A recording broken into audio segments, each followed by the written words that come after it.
Hello, everyone. Hope you're doing absolutely great today. We're going to be doing some fun stuff here. We will be playing a bit of Disney Villainous. You can't hear me, but you see this. What do you mean you see the subs? What's subs? What were you talking about with subs? Hold up. Is there a problem? Sorry. Wait. Anyway, before I figured out if there's a problem or not, I didn't even know there were subtitles. All right, fair enough. Subtitles? Apparently, there are subtitles inside of Twitch. Well, beyond subtitles, it's today. We're gonna be going into some Disney Villainous, the brand new actual tournament that's gonna be occurring, and we have Butter King with myself. Hi, hello. I'm just saying hi on here, even though I've definitely not said hi to you yet. Otherwise, I think you have. Hello. I definitely have. But yeah, so this is hopefully going to be pretty interesting. So there's going to be some really fun stuff happening. It's week 1 of the Wicked League. Very exciting stuff. Some different rule changes for this kind of chapter whole thing. Because the Wicked League, Butter, because even you were in that one. That was a couple years ago, wasn't it? I didn't realize. Yeah. I think it's been just over 2 years since the Wicked League, actually, the first one occurred. And I hadn't realized how long it had been. I know, right? That's like concerning. I was like, oh gosh, it's actually been that long of a time? I was concerned when I realized that. It was still Prospera at that time. Yeah, no, because the last season had Gaston. I remember that. When I was playing, it was still Prospera. That's fair. Because okay, I yeah. only played season 2. That makes sense. Yeah, so it's been a while that since we've done this, but the Wicked League has made a triumphant return, and I'm excited to see how it's going to go. We've got a pretty great matchup to start off with.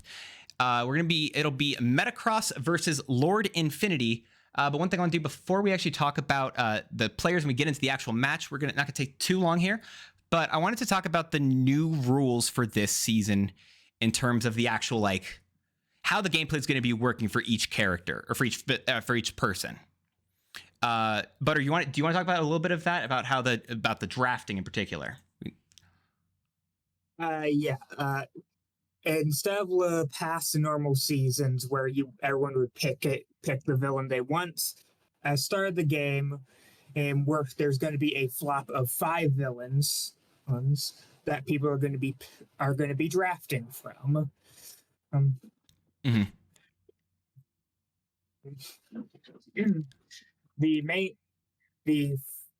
How it works is the flop is laid out of 5 villains. The person picking second has a chance to re-roll the flop, if I remember correctly. Yes, you're correct.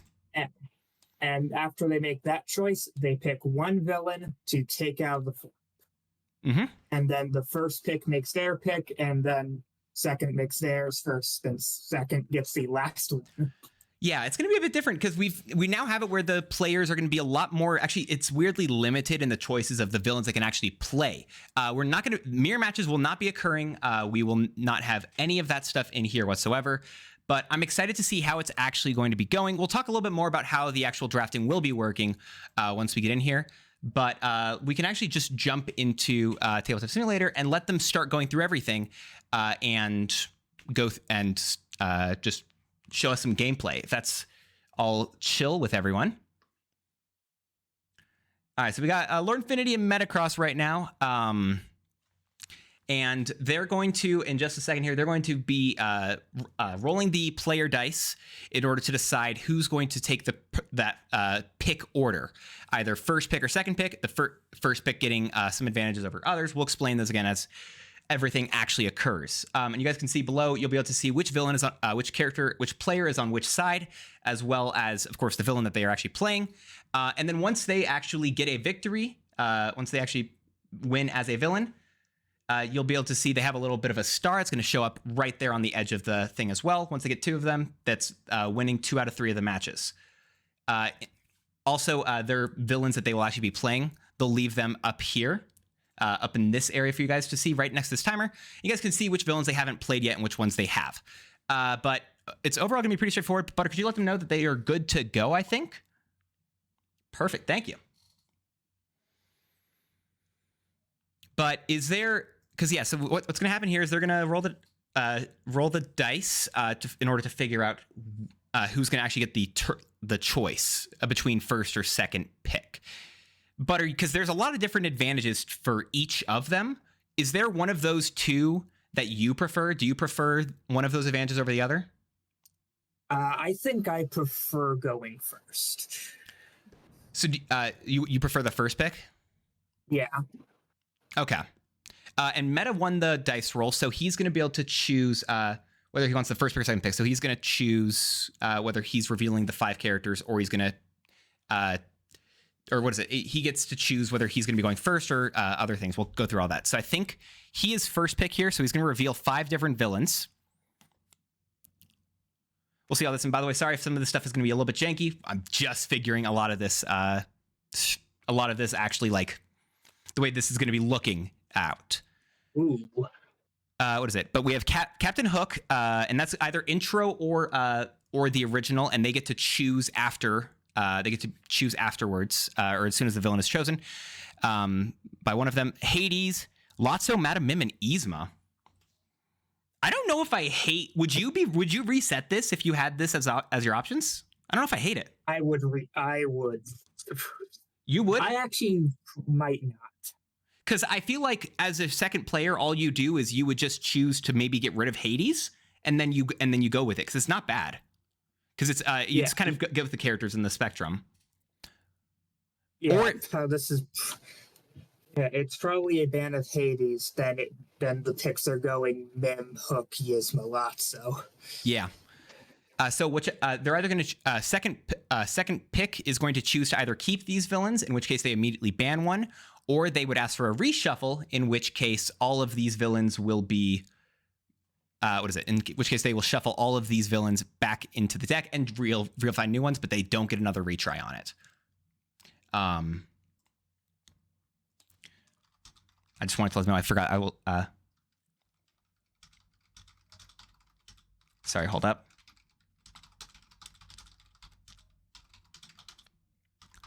That's a Yzma ban.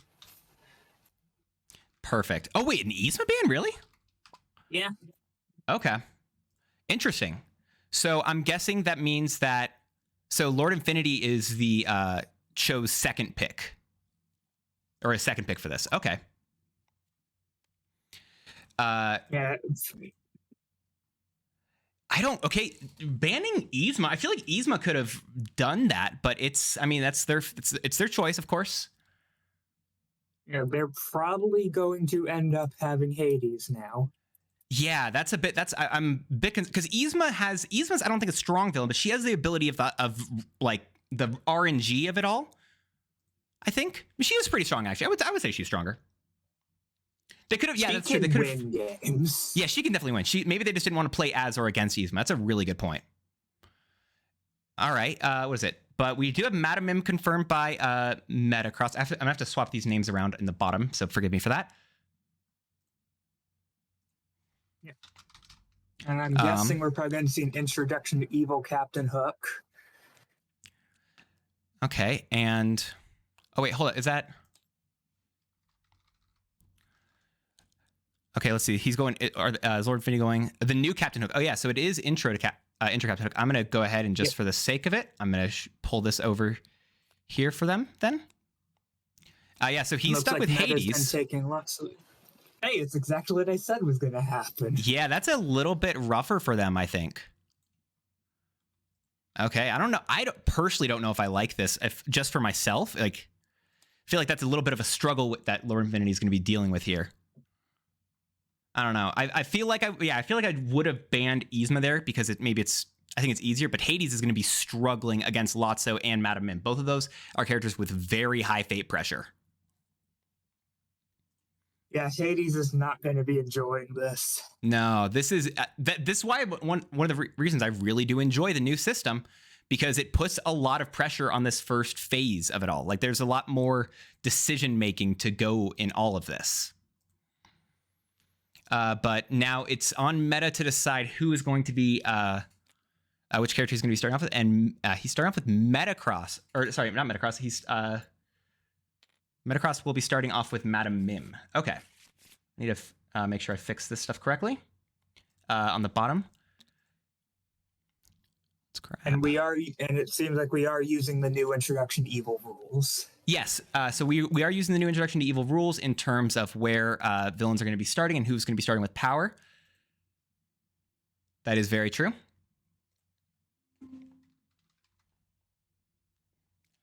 All right. And then...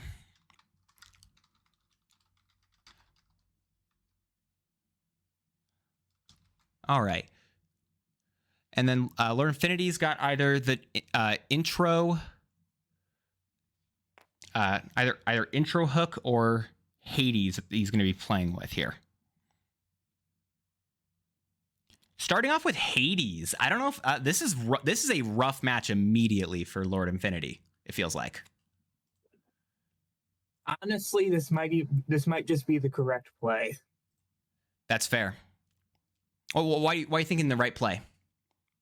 I think you just have to hope that maybe Hades can luck this out. Okay, that makes sense. Yeah. And then for yourself, what would you prefer here? So now at this point, a second pick. So that's Lord Infinity. Lord Infinity gets to choose whether or not they want to go first or second.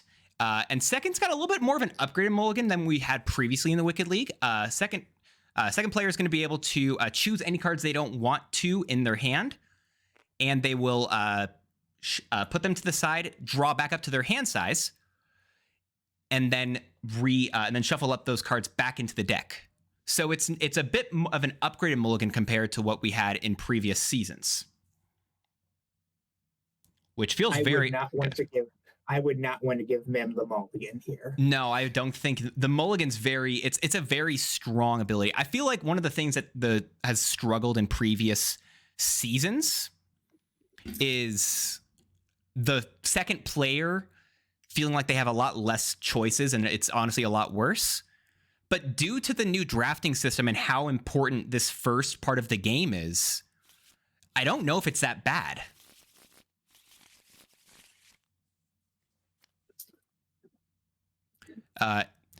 But Madam Mim, to start off, what is it? Madam Mim needs to defeat all of Merlin's transformations. All of them work as heroes, and she has a bunch of transformations as well, which basically work as allies. And all of those can only defeat certain of Merlin's transformations. So Mouse Merlin, for example, can only be defeated by either the Tiger Mim or Rhinoceros Mim. But once Madam Mim defeats all of those, which are in their own little custom deck, you guys can see right there. She wins the game, whereas Hades got a little bit more of a difficult objective. You want to explain what that is? Sure. Hades has a bunch has a new card type called Titans, which, similar to Mim's transformations, are like allies. They all get played to the underworld. He needs to bring 3 of them to Mount Olympus. Okay. Yeah, and it's pretty difficult because you can really only move them one location at a time, and you also have to start your turn there. Yep. But it's a start turn objective versus non-start, so we're gonna see how that goes. I do feel like for some villains it's a lot better balanced than others. I think there's a bit of a joke. I feel like Hades is going to be struggling here because Mim is seen as one of the strongest characters here, and I don't want to jinx Lord Infinity, but I don't feel like this may be disproving that narrative, because also Hades is seen as one of the weaker ones. Yeah. This is one of those things where sorry, go ahead. Which is why I said Hades might be the correct pick here, because it is the Hail Mary. You're just kind of hoping that this wins. Mm-hmm. Otherwise, you're getting a Mim versus Hook game, which is just going to be rough. It's going to be rough, but I feel like she has Hook may have a better chance there, especially the intro Hook. But I think intro Hook might just be nice to have against a Lotso. Mm-hmm. That's fair. But we are seeing Madam Mim playing, I believe it was Battle of Wits, in order to draw 4 cards and discard 4 cards, and immediately go for a Fate, which is dead. That's nice. That is just what Hades wanted to see there. Yeah, that's true. That's really good for Hades right here. And Hades does have the luxury to go to his first location if he needs it, and that extra power could be something to immediately get him a jump boost into potentially playing a Titan and moving out immediately. But Hades is one of those villains I do kind of wish retroactively that potentially he wasn't a start of turn because of how difficult it feels to get him there already. Whereas I do get. Go ahead. Ooh. Oh, first turn chariot is great. Yeah, that's very good.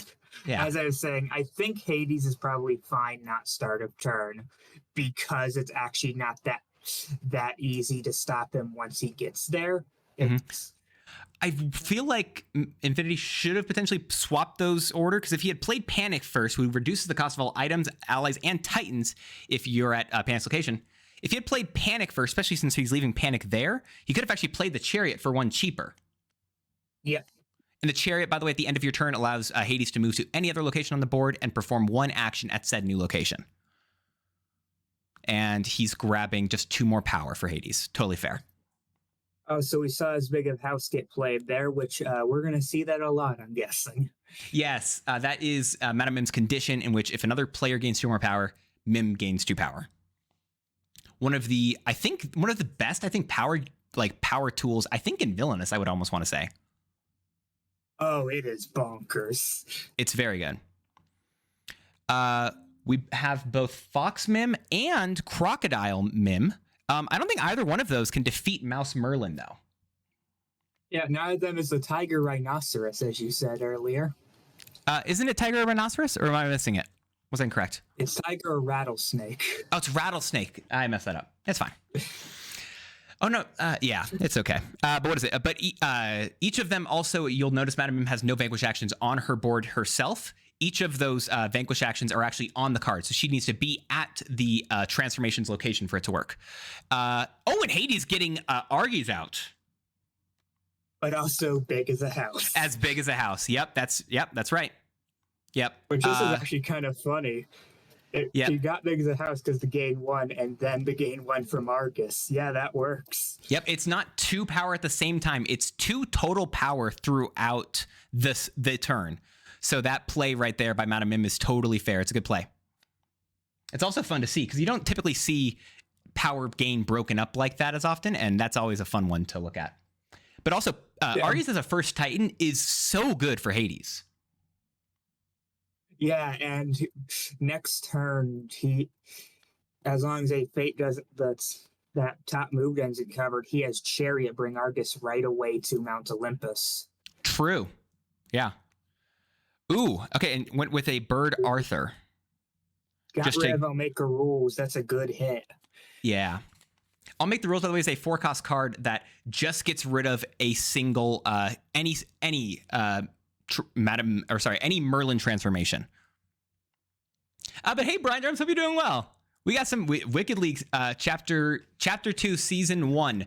Week 1 is officially here. It's pretty good. Yeah, you do want to fate Mim first, just in case to find the bird. Yep. But this is a solid start for Hades. The only issue is I feel like I'm hoping that Hades can use Panic effectively here.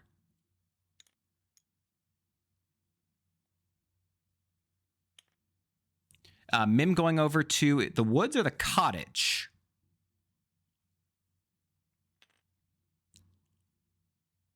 Okay, looks like the woods for and gaining 2 and moving over Crocodile Mim. Did they not gain their power from big as a house last turn? I'm not certain about that. That does gain Hades power. But yeah, that does. Yeah. So Pegasus is actually one of the very few ways that that a Titan's moving ability is triggered. I think the only way, actually. That's not bad. That's kind of still helpful. I don't hate that. If Hades can go over to the underworld, I don't even think that's a good play. Yeah, honestly, that's a fair point. I feel like Pegasus over at the underworld could have been better because you got Chariot kind of locked there for the time being. I would have put it at Mount Olympus because I think next turn is literally underworld and Chariot into Mount Olympus. That's a fair point too. Yeah, I was thinking that for the same reason. It just it gives you, I think, less actions at the underworld, makes the chariot just less exciting in general. And Mim's done with the turn due to the timer. Yeah, you only have 1.5 minutes each turn. Each villain does here. So Hades, not honestly bad. That Pegasus there could be honestly helpful in the long run. If he has the mortality potion, which it looks like he maybe doesn't. He could just Mortality Potion, Cerberus, literally any ally would have been amazing there. Oh, Lythos is solid too. If he can, is this just going to be a bunch of Titans? Stratos is honestly not bad either. This is good. This is a really solid setup right now. But the problem is, it's very vulnerable right now for his, for him to get hit by a Thunderbolt, which traps all Titans. When a Titan is trapped, they're rotated 50 degrees. Yeah, we've seen one of those appear already, which is good for him. Okay, yeah. I was trying to remember if it was one or two that we had already seen. That's good already. All right. I was more skeptical towards Hades initially, but just off this early bit, it kind of feels like he's got a chance here. Foxmim is just being reorganized, and then going over to the Dueling Ground, which has no play a card. You can just it's discard, fate, gain 1. Kind of a bit of a reset location there. Not bad. Ooh, Hercules. Hercules is rough. Not what you want to see there. I hope he has immortality. Yeah, Mortality Potion is when it's played, you attach it to a hero, and if that hero is defeated, any Titans that are used to defeat said hero are not discarded. So if Hades has a Mortality Potion he could put on Hercules, he's got a good chance of recovering pretty quickly, although the play a card at the Underworld's now blocked. Yeah, he's going to need one turn to do that. It could be worth it to go to Mount Olympus and just move Panic over just to get a cheaper Mortality Potion if that's what he has. Yeah. It might even be worth it to move Chariot if he doesn't have it. But why would you go for Chariot? Because I feel like you want to Vanquish next turn afterwards, and you're going to be going to the Underworld with that in mind. If you don't have it. Oh, if you don't have it. Fair. Cerberus isn't bad. Not what you need here. No, Cerberus is a little bit rougher. Is Hades moving anything this turn? I think the correct play is moving Chariot, but I don't know if they're going to do it. Yeah, that feels like that feels like it would be the right play. I don't know if they're going to move anything. They're fading first. They only have 22 seconds left. Germ Merlin. But, they lost normal Merlin. Yeah, so normal Merlin will get rid of one of the transformations that you've already defeated as Madam Mim and shuffle it back into the Merlin transformation deck. Whereas Germ Merlin just gets rid of one of Madam Mim's transformations. Looks like he's going to get caught by the timer. Yep, that's the end of his turn right there. He didn't use the move action, unfortunately. He has to call the end of that. No more resolving actions. No, that's a fair point. Yeah, this is why Hydrus is so good. It allows for a 4-strength ally vanquish, or you could just sack one Titan, which is an acceptable loss usually. Especially against Hercules right now. I feel like it may have been worth it. Oh, and there's Rhinoceros Mim, which is not what you can use to defeat Mouse Merlin. Fun fact, as you now corrected me on.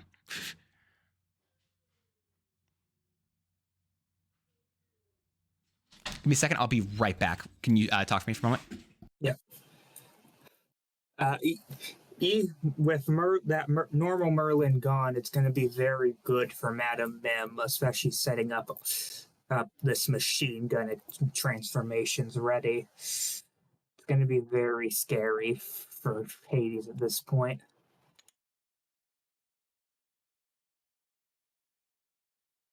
I just hope he can. Oh, hi, as big as a house, third copy. I think they're out of those. Nasus there. I don't know if I agree with that. Oof. This is starting to become very rough for Hades.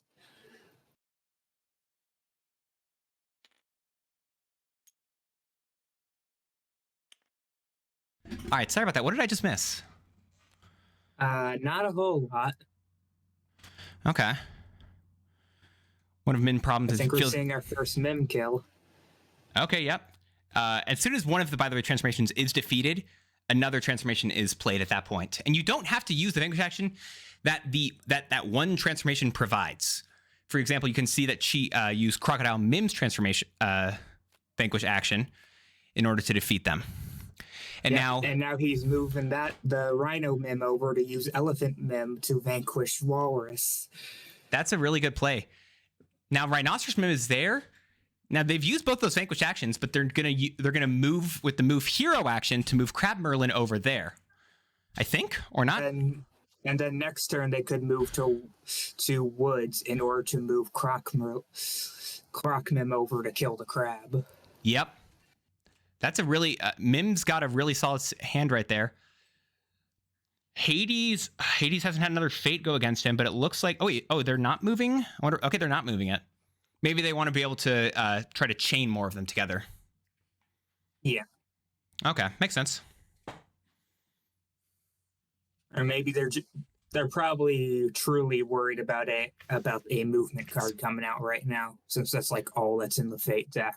Yeah, that makes sense. Besides Artemis, but we don't talk about Artemis. Artemis doesn't. What do you mean?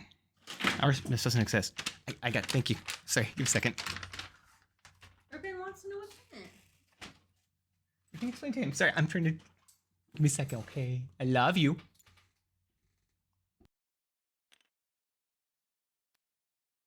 Or are they making a sack play? Okay. Okay, they're getting rid of. How? Wait. How is? Oh, they're move. They move them over. Okay, so they can't move. They would. They move over. What? I think they moved. Did they just not show a move action right there? They moved Cerberus over, but then they wouldn't be able to kill with Nasus. Can throw something in the chat real quick? Verify with that. What? Could you put something in their chat real quick? I'm gonna pause the. What? How did that happen? Hold up. Was that what happened right there? What? How did you? What? Yeah, no, I don't get that. How did they? Yeah, it feels like it was just an. What? No. Can you go in their call real quick and verify with them? See what they just did? Like just. Yeah, I will go do that. Yeah, thank you. Give Appreciate me that. 1 second. No worries. What is it? Yeah, Butter's gonna go verify what that was right there because that doesn't make sense. I don't feel like that should have been able to occur right there, unless I'm missing something entirely. I don't think that should have been able to occur. They moved. They moved Cerberus. Did they? What? How did they? Is it just a miss? I don't know. Butter will explain exactly what's going on right there.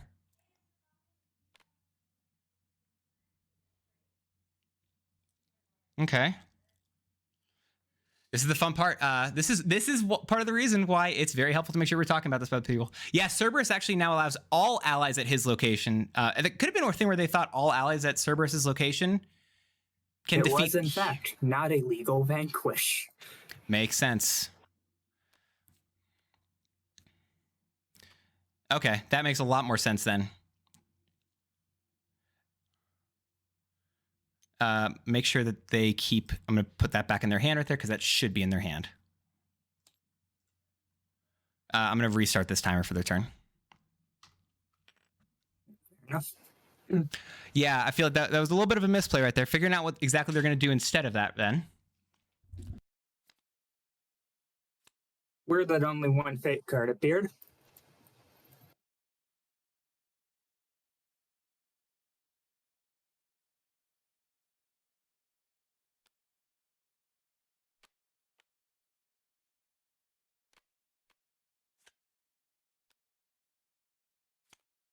Grab Merlin to Swamp, probably best play to protect him. Yeah, you need to move him away. The problem is, though, at Madame Mim's cottage, again, you just need to use all of the actions at the bottom just to bring him back over. Yeah, but... yeah, good thing we caught that mistake right there. Mim needs all the help she can get, especially against the top-tier Hades. Exactly. I still want to meet the player who play-tested Hades against Dr. Facilier and Evil Queen and understand the genius he had. Whoever they are, they understood something no one else ever could. That must have been some playtest, Exactly. or the opposite. Just a bit. Okay, that's really smart. The So worst Facilier player. yeah, it's something like that. I don't know.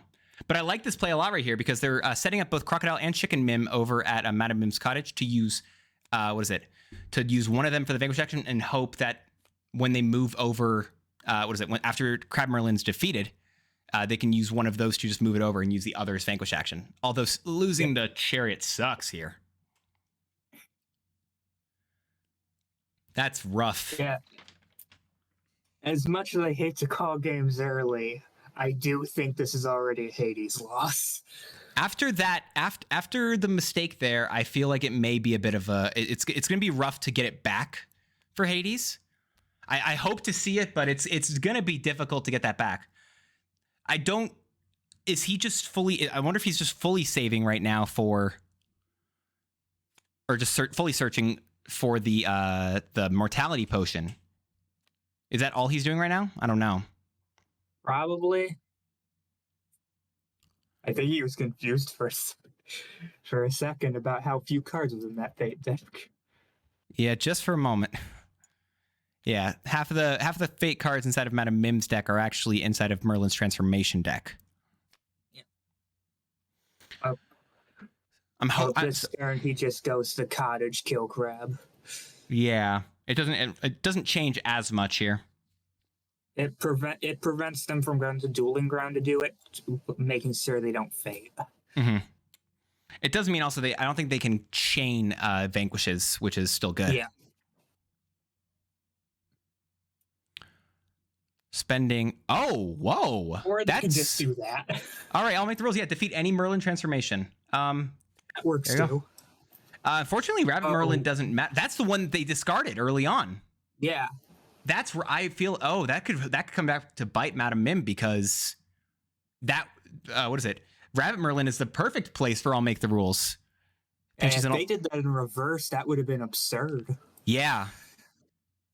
Oh, that's rough right now. All right, but this is gonna be we'll see what else she's gonna do here, but that's just rough immediately. Yeah. All right. Hades, I'm assuming right now he's searching for the mortality potion. Searching for something. I'm worried that Zeus will come out before that happens, though. Yeah, Zeus is going to be a struggle, too. Because Hercules stopping all Titans from being moved from his location is difficult. Yeah, there you go. He's got that now, but the problem is he needs to actually perform said vanquish action.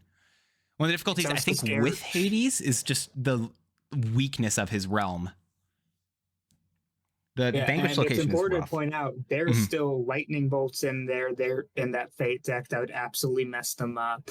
Yeah, that's true. There is Zeus and Hermes. Gosh. Hades is he needs to start pulling ahead pretty quickly here. I don't know what he's going to be able to do. He's fading pretty aggressively, which I think is a good idea, but... Yeah, they need to get one of the two Merlins here. Hopefully not together again. Yeah, that's true. Honestly, I don't think that's the worst. A Bird Arthur there. I think Mim currently wants a reshuffle. How many of the I'll make the rules are currently in the discard pile right now? At least 2. Okay, and there are 3, if I'm not mistaken, right? Yeah, honestly, getting rid of the rattlesnake isn't bad either, though. But rattlesnake is the mouses who's already dead. Oh yeah, it's already gone. Dang. Trying to be optimistic here for Hades, okay? That is the end of Hades' turn. That's one of, again, it's you have to keep track of that timer. Like it's right there, and it just feels like it's hanging over you the whole time. I think that Bird Arthur just helped Mim. Yeah, there's a good chance. There it is. That's rough. Okay.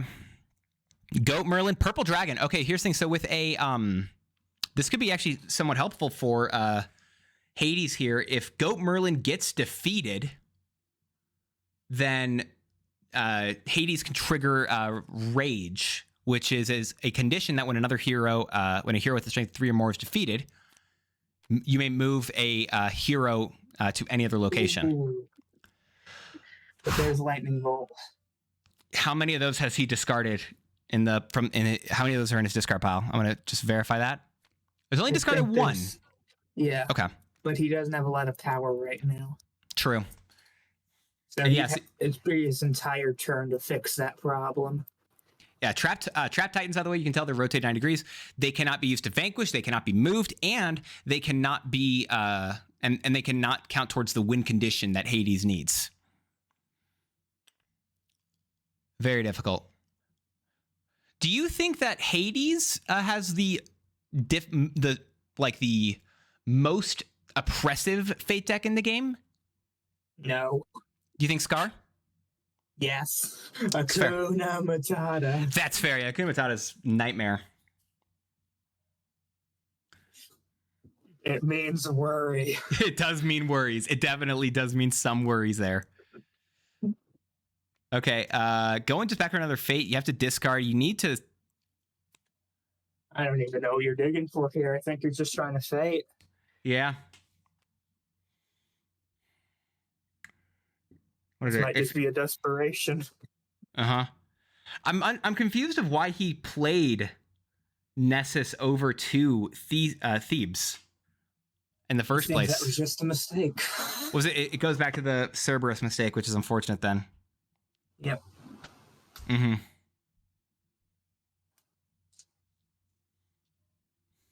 Trapping sucks because there are 4 or 7, up to 7 cards that trap Titans, and only 4 cards that untrap them, and like 3.5 honestly, because one of those ways to untrap can be retrapped.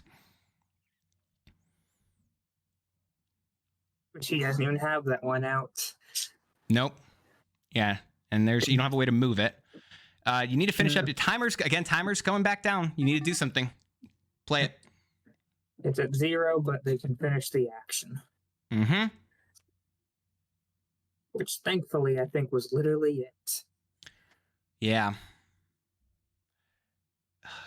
Here's the thing, if I'm not mistaken, isn't the purple dragon mim only 2 cost? Because Madam Mim just needs to go over to the cottage, I think, just to be able to defeat it.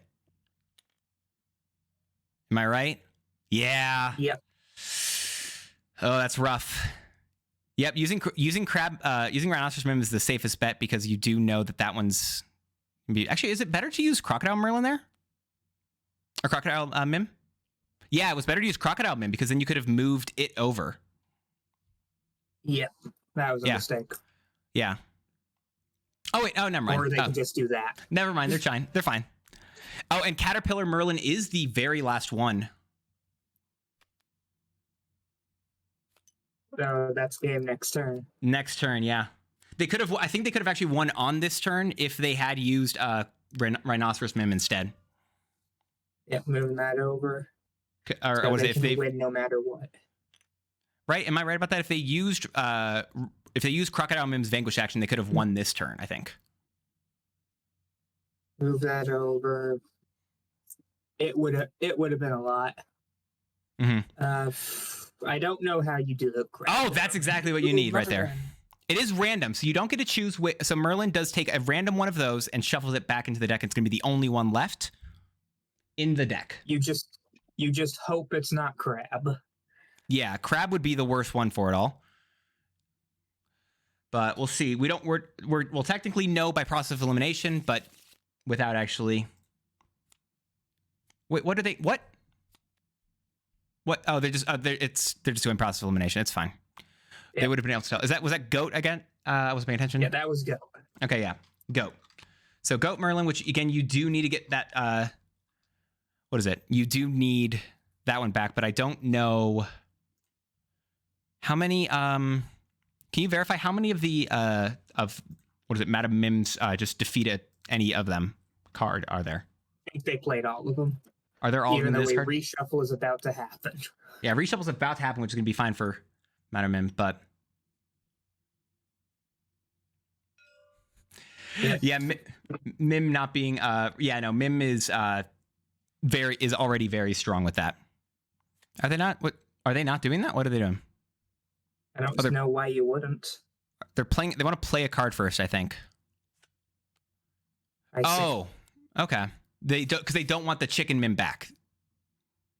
That makes sense. Yeah, that's fair play. That card costs 2. Yep. Okay. Yeah, that's 5 cards already through the deck. They have 6 left. They've got 20 left in there, and there are 3 copies of I'll Make the Rules. Yeah. And also a copy of Purple Dragon, which also just works. Yes, that's a 1 in Zeus. oh, Zeus there. No. That's rough. So 1 in 24, I think, is how if I'm not saying the math works there in terms of potentially getting one of the cards they need to win the game here. Yeah, I think this is going to be it for Hades here then. I think mistakes were made by Hades' side, but no matter what, this is going to be rough. I feel no offense to Lord Infinity, I feel like it may have just been a misunderstanding of the way those rules worked, because because they had a really solid start there, and if Nessus, Cerberus, more of those cards were just at the left location, saving a little bit of that power, going back to all that, I feel like they could have done that there. I don't think Knowledge and Wisdom is going to change too much of any of that stuff. There was also the play I mentioned earlier about Chariot allowing Argus to move twice. Mm-hmm. That would have at least had one of these people being unstuck, which I think would have been helpful to them and giving them more power. Mm-hmm. It's a really that's one of the difficult parts about Villainous, being able to balance between when you want to push hard for your objective and when slow down. That's not a good sign. That they've got it. They've. I'm willing to bet they've got. I'll Make the Rules then. And I don't think Hades can fate. 2 pass. Ooh. Just gain 2. It hurts. Oh, I think that's just a pass. Yeah, I was about to say, are we going to see as big of a house? Oh, that's it. I feel like that has to be game here. Even if it's not a meat. That hurts the very soul. Yeah, that's rough. Hades can't move anything here. That's one of the ways to untrap Titans, but it's only after you move, and that's still not happening right now. They technically, I think they spent 1 too many. No, they spent the right amount. Never mind. They spent, I think, the right amount on Pyros. I don't think it's going to matter, though, in a moment. Yeah, I think we're about to see you play the card. Pretty much. Hurts the very soul. Hmm.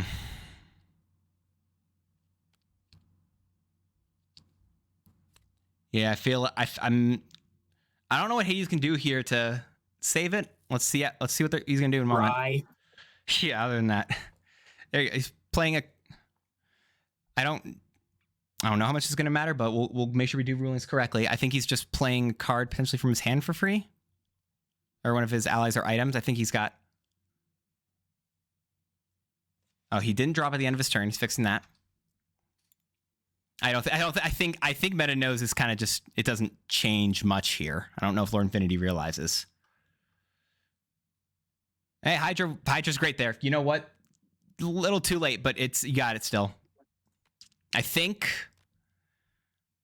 going over to the swamp, and if I'm not mistaken, that's exactly where the final confrontation occurred. And it occurs here as well. Doesn't have it? Nope, he's got it. It's lagging. That is it. The conditions are over. It doesn't matter. That's just actual rage. GG. That is just actual rage. Poor Hades. Well done, Metacross. That was good play. That was well played by them. Truly.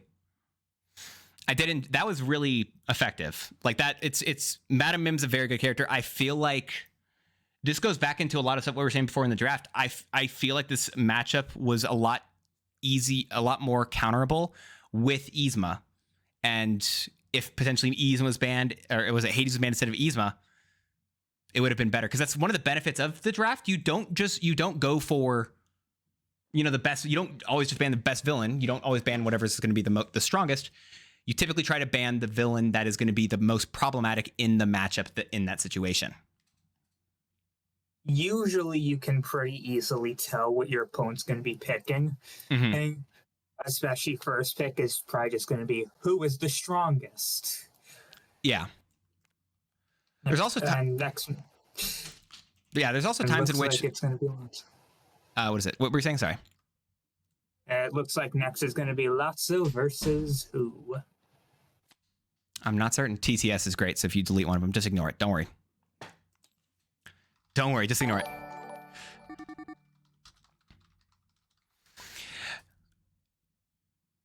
Then they're gonna here. I'll help all this stuff out real quick. Try to assist them.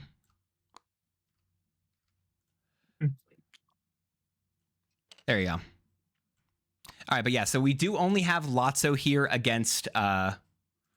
It's now you get the choice between Captain Hook and Hades. I mean, you have to. You know, you're gonna have to play with both of them here, but it still looks like they're going for the same. Yeah. If you have to play with both of them, just do the one you think is going to be quicker at this point.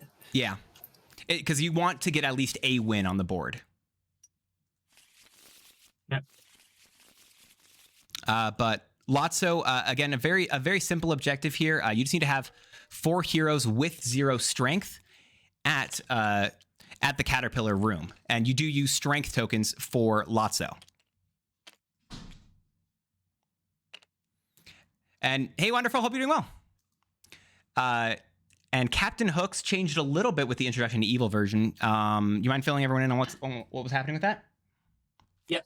As a lot of you might know, Captain Hook's objective is to get Peter Pan out, move him to Jolly Roger, and then kill them there. The big difference now is Peter Pan no longer is auto-played on Fate. So one of your big tricks right now has changed from just digging with worthy opponent to using the map. Which a key part about the map is it stops Peter Pan from moving until you kill another hero. Yeah. So you get a little bit of that option there. You get to choose either to go for you can try to just go randomly to get Hook and eliminate him, get Peter Pan, just play him with your effects, or you go for the map, but it's struggling a little bit because you still need to use those effects that you've used to get another hero out on the board. And it looks like Lotso gets them all. Yep, and it means Lord Finney's going to be going first in this. Now, what do you? So, question asked: do you like base Hook or Introduction to Evil Hook more? I think I like Introduction to Evil Hook more because Lost Boy's hideout being unlocked is amazing. Mm-hmm. I think this pretty much uncoverable Fate spot is very good. It is definitely very good. I personally enjoy it just because of I don't like having to play villains that I'm just searching for one card the whole time. And Captain Hook no longer needing that and kind of just making it a different option is, in my opinion, pretty interesting. But Captain Hook immediately going over to the Mermaid Lagoon, and maybe not playing that. Playing a cannon over at Skull Rock. I don't mind that. And just double. Ooh, lots of cannons. Not bad. That's solid. Who was banned in this flop? We had Yzma banned. Don't happen. Yep. You just kind of hope Splitting Headaches don't come out now. Yeah, Splitting Headaches would be rough for them right now. All right, but that's solid for Captain Hook right there. And then we're going to go over to Lotso. Lotso getting Welcome to Sunnyside. All right, yeah, so you just get to reveal cards from the top of your Fate deck until you reveal a hero. And you play that hero directly to the Caterpillar's room. Discard the rest. I think there's a second where they thought it was Long Live. Yeah, it looked like just for a moment he was revealing a couple extra, trying to reveal it a little bit differently. But in this matchup, who do you think is going to actually win this? Just based, not based off the players, just based off villain matchups. Who do you think has this? Just with that. Well, with that Fate, I think it might end up being Lotso. Yeah, that's a rough Fate. Tinkerbell getting out early, though, is not bad. Tinkerbell discards one ally from her location when she's played. And her hitting nothing and not being able to anything is actually really solid for Captain Hook here. Lotso is good at fading, and oof. Well, if he's playing Tink, then it might lead back to Hook. Yeah. Although Hook does have a lot of control over where heroes can go due to the Lost Boys hideout and and all their hero moving cards that he does have. Yeah.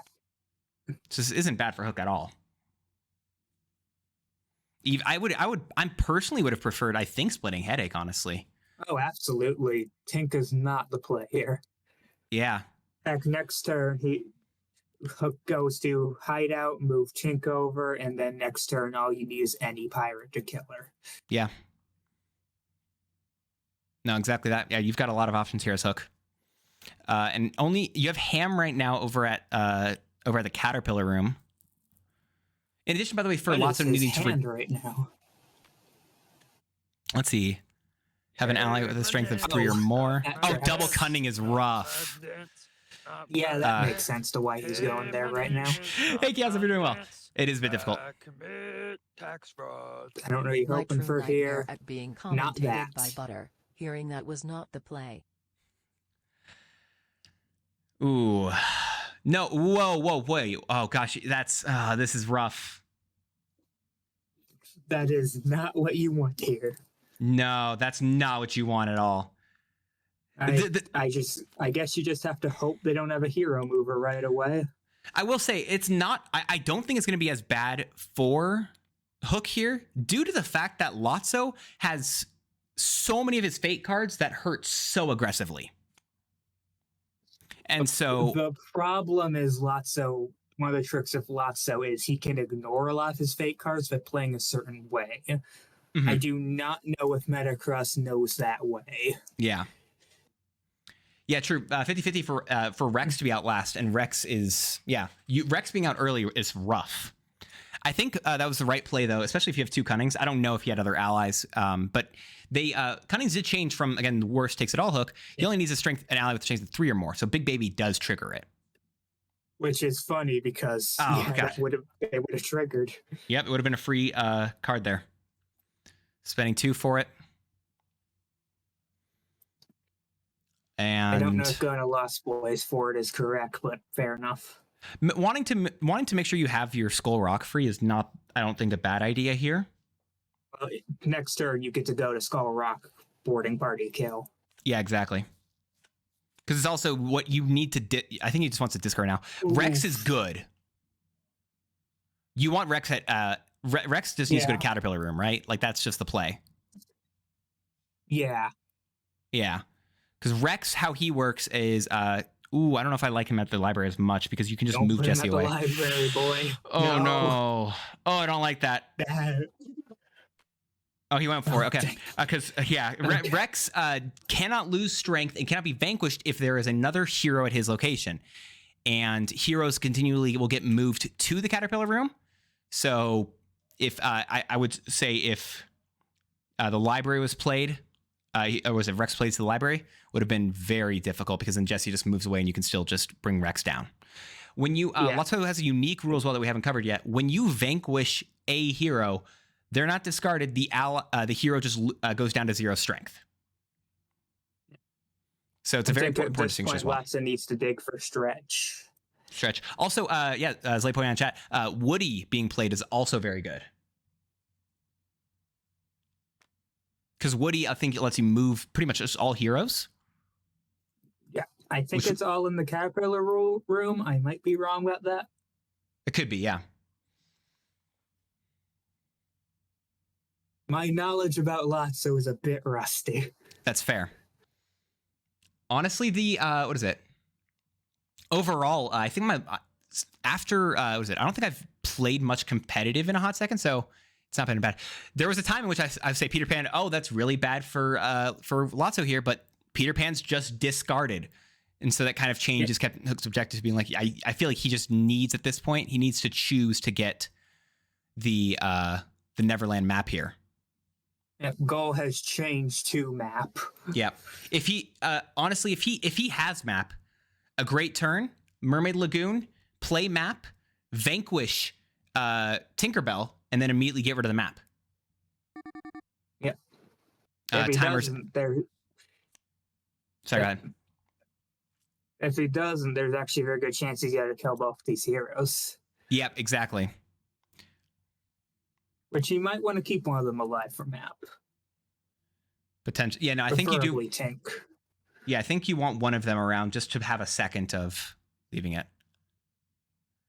If he has the map, it's a great turn. Otherwise, It's a fine turn. that's true. There's also merit for Hook to keep his board 100% clear, so Pan could have been forced if he was revealed with an item. And there are quite a few items in the deck, so it's a fair play. It's a bit harder to try to force. Only 3? Oh wait, oh no, he's going over there. Maybe he's just trying to discard right now.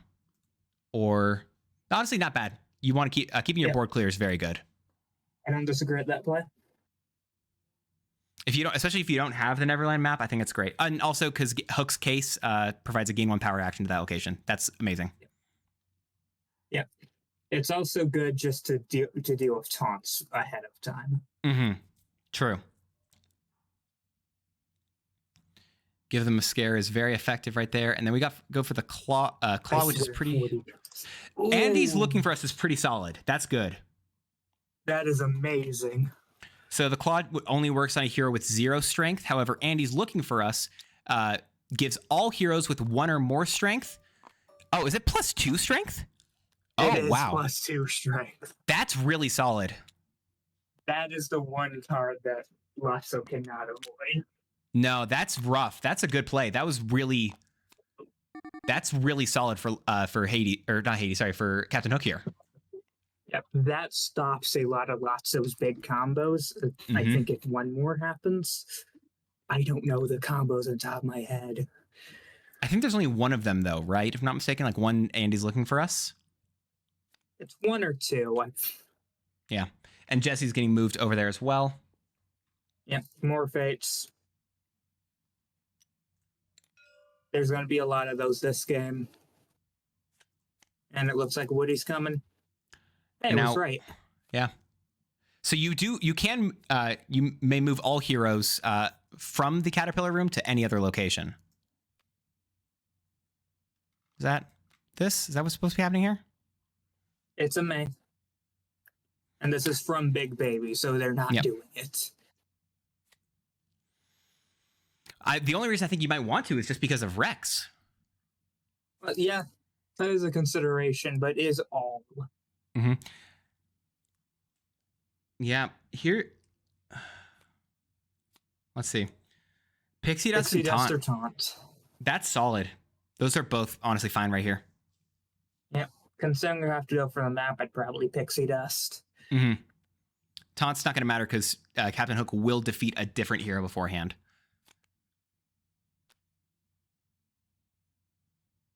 And as mentioned earlier, if literally just a Buccaneer could kill it if it's a taunt. Yep. All right, and now that's back over to Hook. This game is looking good for Hook. Yep. Looks like there's a pause. Verifying something? I don't know what the issue is. Okay. Maybe, not large enough of an issue. Yeah. Might just have to step away for 1 second. Yep. It's okay. It happens.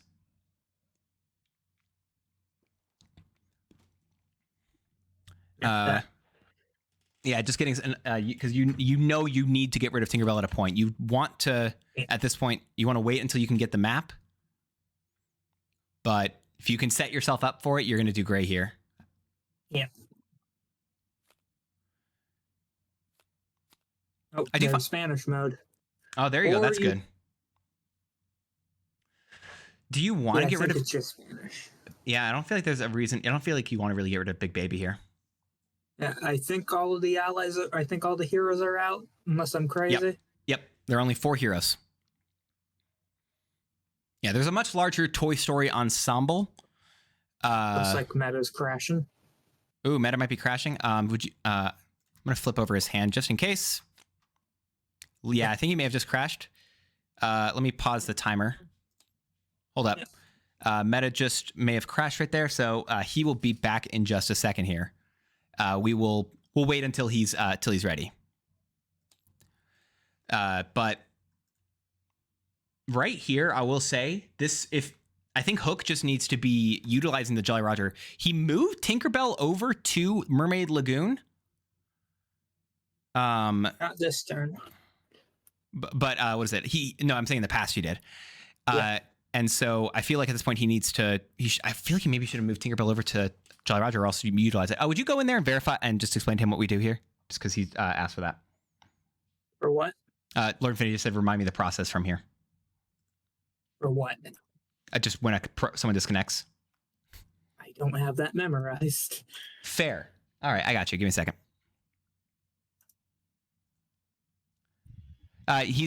Whenever he gets his internet connection back, we will continue unless it takes too long, in which case it will be a forfeit. But I think it looks like he's already back. So, Okay, bit Meta, you by good? bit.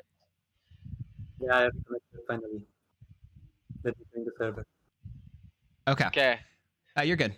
Just wanted to verify, make sure everything was okay. For some reason, my Okay. Cool. Looks like they're. I think Metacross is coming back. I think he's just fixing up his internet very quickly. Yep, During this makes time, sense. I'm gonna grab a Coke.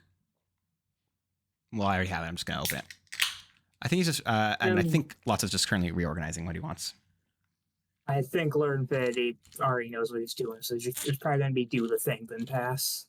Makes sense. Yeah. Because I think it is clearly Spanish mode. Yeah. Even No, though there's this might not be the Spanish mode you want. no, because honestly, I actually lost to a Lotso game earlier this week because I forgot it's an essential part of the objective where you need to have Buzz Lightyear at the Caterpillar Room as well as the 4 heroes with no strength. Doesn't matter if he's your ally or a hero because he is a tile that can flip between those two. If he isn't there, you can still lose. So this playing Spanish mode just to give Lotso another thing Lotso needs to do here is really solid. Also, it's very, very hard text to remember this card has. This increases the strength of Jesse. True, yeah. Yeah, that does. Puts Jesse at 6. Dude, Jesse's 6 now? That's oof. Yep. Jesse's different. Oh, are they playing big? I think Metacross, may just be telling. Getting rid of a larger strength hero, I don't think is a bad idea here. Because again, when you defeat a hero, they just go down to 0 strength. But I feel like, and again, I feel like it's something that maybe Meta might be forgetting here. Because again, as someone who I lost to a game earlier this week in the league, where I was playing against Lotso, and I forgot about the needing Buzz Lightyear at the Caterpillar Room as well, and that I let them have the win there. It's one of the parts of Lotso I feel like is looked over, but it's also like he has literally, technically, if you think about it, half of his objective ready immediately. He has that part of the objective ready as soon as during the setup. Buzz Lightyear is over at the Caterpillar Room. And it's very easy to forget that actually he needs it to stay that way or else he loses. But I do think it's important to remember that he can't vanquish because of Buzz Lightyear having ability. Mm-hmm. So Big Baby there just does nothing. Mm-hmm. And secondary, if he's just vanquishing, then the problem is Claw can happen. True, yeah. But it does look like he's playing. Oh, Woody's hat. Okay. So Woody's hat does give everyone a -1 strength token there. Yep. Except for Rex and Woody. Yep. Rex does not because he's currently at another hero's location. And Woody doesn't because the hat says so. Lost Boys is pretty good here. Yeah, I feel like Lost Boys is it's a solid play. Yeah. I am confused at this point for Captain Hook why he didn't, because again, Tinkerbell was over at Skull Rock. I feel like he should have used the move hero action potentially to just move her over to the Jolly Roger, considering he's not utilizing that location right now, especially with that top vanquish. Or discard, sorry. It's a rough call. The trick is a lot of times you like putting things to Mermaid Lagoon in case your opponent tries to cover Lost Boys hideout. Makes sense. That makes sense.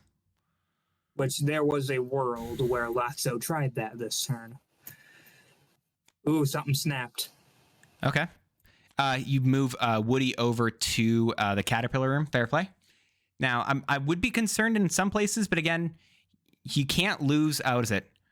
Lotso cannot win right here, even with a what is it? The new toys don't stand a chance. If I'm not mistaken, is the name of that card. There's a lot of tricks. Yeah.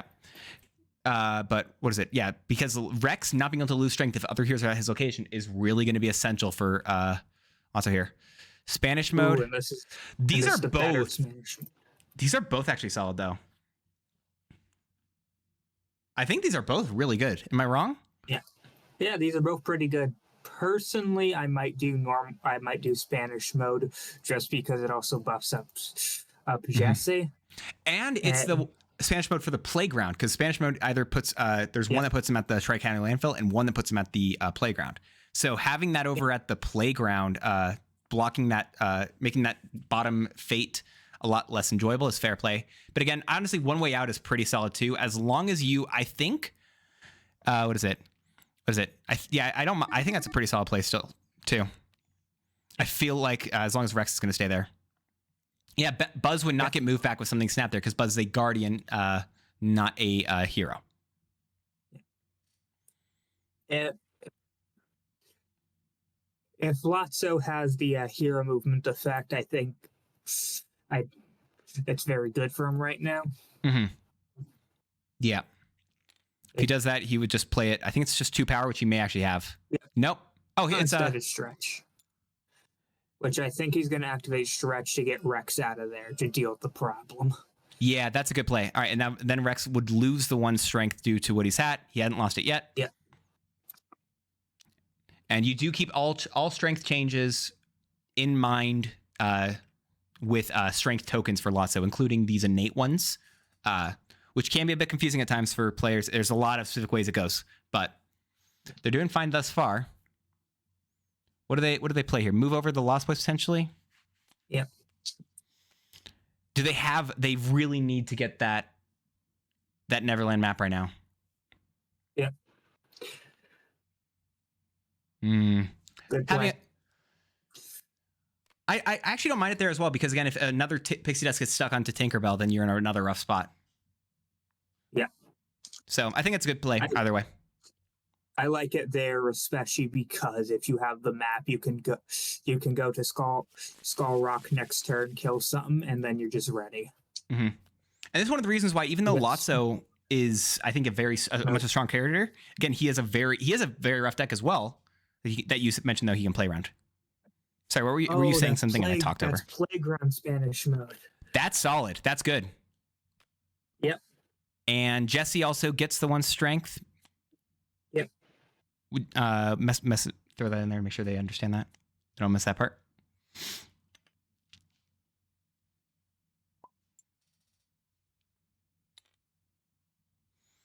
Yeah, you're right though. It is a very underused card. You don't discard as Hook if you can help it. The problem is right now, I think Hook only needs to discard because he needs to find the map. And I don't think he's discarding enough. I think that's one of the difficulties of Villainous, of keeping in mind like when you want to actually keep a card versus hold on to it for a while, even if it's not immediately useful. And I feel like Hook needs to be discarding a lot more aggressively because he's not making any progress towards his objective. Oh, not age appropriate. Not age appropriate. They're going for Ham there. Interesting. Okay. I think he just wants to keep that top fate ready. That's fair play. Yep. And even if you go to the playground, that's a game 3 fate. Mm-hmm. Now, Hook here, if he doesn't have it, I think he needs to be discarding, I think, more of his hand right now in order to make some speed against Lotso. He just needs to find the map. That's all there is to it. Fair. That's not the map. I also think he forgot about his case. Yeah, it's optional. He does not have to gain that power. But Smee there especially is, what is it? It's good. You don't play Smee. You don't get Smee ready for another ally. You put Smee there to get ready to defeat Peter Pan, and that's it. Discarding Icer, I think he needs to be discarding some more right now. If those other 2 cards aren't the map, I think he needs to be discarding them, and he's not, and he's choosing not to. I would agree with that. So you have to do Spanish mode. Jessie gets another strength. She's now at 3, and Buzz moves over to the landfill now. Yeah. Okay. I think the one worry with discarding right now is something snapped. Mm-hmm. But at the same time, Nah. If you're discarding one card, you're discarding everything. I think they're figuring out Looks like there's a. Yep. I was figuring out confused Ham, I what think. Ham. Or Okay. maybe just how he moved Buzz. Okay, Or- makes sense. oh. He only discarded he only got rid of 2 cards from his hand that turn. Captain Hook is, I think, going to struggle because of the lack of discarding by Lord Infinity here.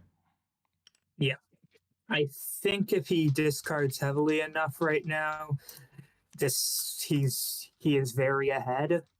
He Mhm. needs to race. Well, race as much as a Fate spammy Hook can race. Yeah, exactly. Ooh, okay. Oh, they're Yep, we're seeing Original Factory. Yep, and so all heroes lose 1 strength. I will say as well. Again, another point. Lotso has a lot of very specific rules that you need to make sure you understand. His guide has them all in there, but I think also when a hero has no strength, they don't have an ability either. Their ability is ignored at that point too.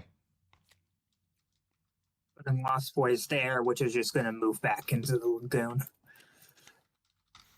Yeah. But I do think it does force his Hook to go there to make sure to never get double covered. Mm-hmm. And I think he was going there anyway. Yeah. He's fading aggressively right now with but again, I think it's going to come down to his lack of discarding. I don't think he's needing these extra Hook cases and such. I feel like I could be entirely wrong here in what he's playing, but just for myself when I'm looking at this, I feel like I'm discarding the Hooks case. I'm discarding the other cards most likely, and I'm using the Jolly Roger's top discard. The only card I'm thinking about keeping here is Ingenious Device. Ingenious Device. I could see a Pirate Brute as well. I think maybe Ingenious Device, Pirate Brute, but I don't think. I think I discard Pirate Brute. You think you would discard Pirate Brute? It's fair. It also could depend on how many allies you have in your hand versus how many you've already discarded. Probably a Bonnie's Toy to get rid of that token. Yeah, at that point, I don't feel like there's much other stuff that you really want to hit here.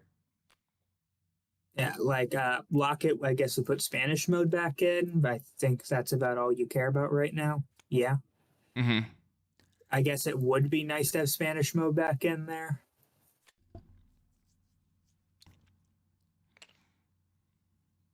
And I think you want to set up for Andy's Toys. Mm-hmm. Yeah, Andy's Toys being able to hit a lot of things here is going to be effective. We're getting closer down to the end of the timers here. Back over to Lotso. Gaining 2. This game might even hit the big timer. It may. In which case, if it does hit the big timer, both characters are count as a loss. Was that 4 power? Yeah, they paid 4 power. So actually, Jesse still has 1 strength right now. Yep, which is important because that means they can't be clawed. That's very important, yeah. But does mean a Bonnie's Toy work. Ooh, Wendy.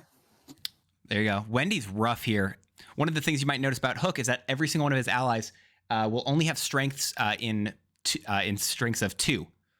And so Wendy making was it right in even numbers? I'm trying to say divisible by 2.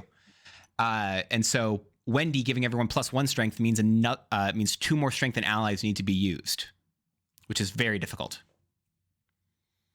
Unless I completely butchered my words there, in which case ignore what I just said entirely. I think you're correct. All right. Hook's case here. Yeah, Rex down to 0 is one of the ones that is not bad.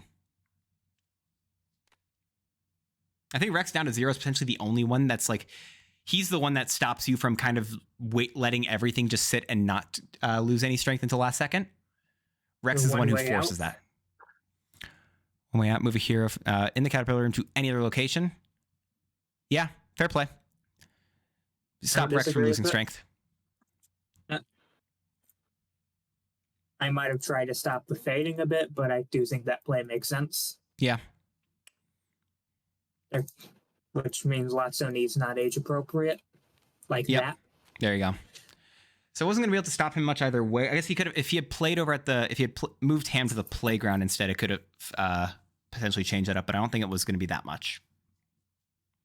Or was going to be the play I would make personally. Mm-hmm.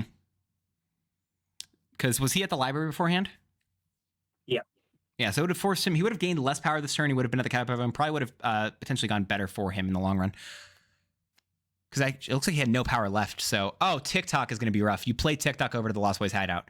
Now, if he actually doesn't have the map here, that's fine. Yeah. I think he likes that even if he doesn't have the map here.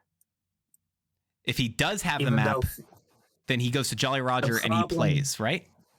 Yeah. Sorry. If he does have the map, you're exactly correct. I feel like that's what I would do I think here. that last card is a taunt. I think we've only seen one go. Have we seen two or one go by? I don't remember. Think either way, last one's taunt. Oh, the crocodile also triggers something snapped.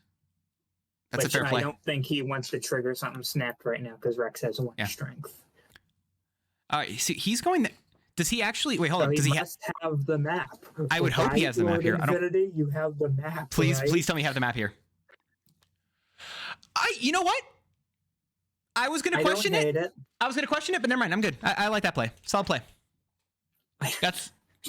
You and I were both sitting there I don't like this, and then he did that, and I think both of us just retracted our statement. I will officially retract my I don't like this. That's solid. That's a good play. Having a lot of heroes in Mermaid Lagoon is meaning that Hook's gonna avoid them, but the problem is taunts can hurt like hell right now. He does have quite a few heroes in there. He does have 2 allies in there right now for when he's ready. Mm-hmm. It's Oh, is he killing the Lost Boys?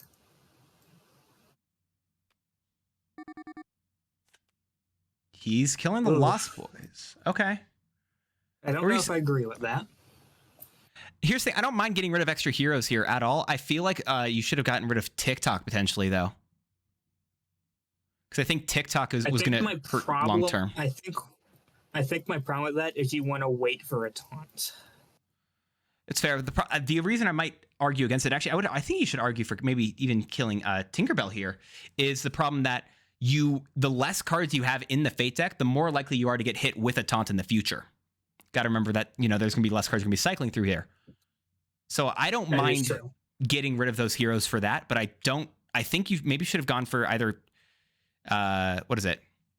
TikTok there in order to just make sure you don't have to lose your hand, or Tinkerbell to put more cards back in the Fate deck. Obviously, Lord Infinity's got something else in mind, but still. Oh, Rex has been prepared. All right. Rex is ready, which potentially means Lotso's getting closer to the win here.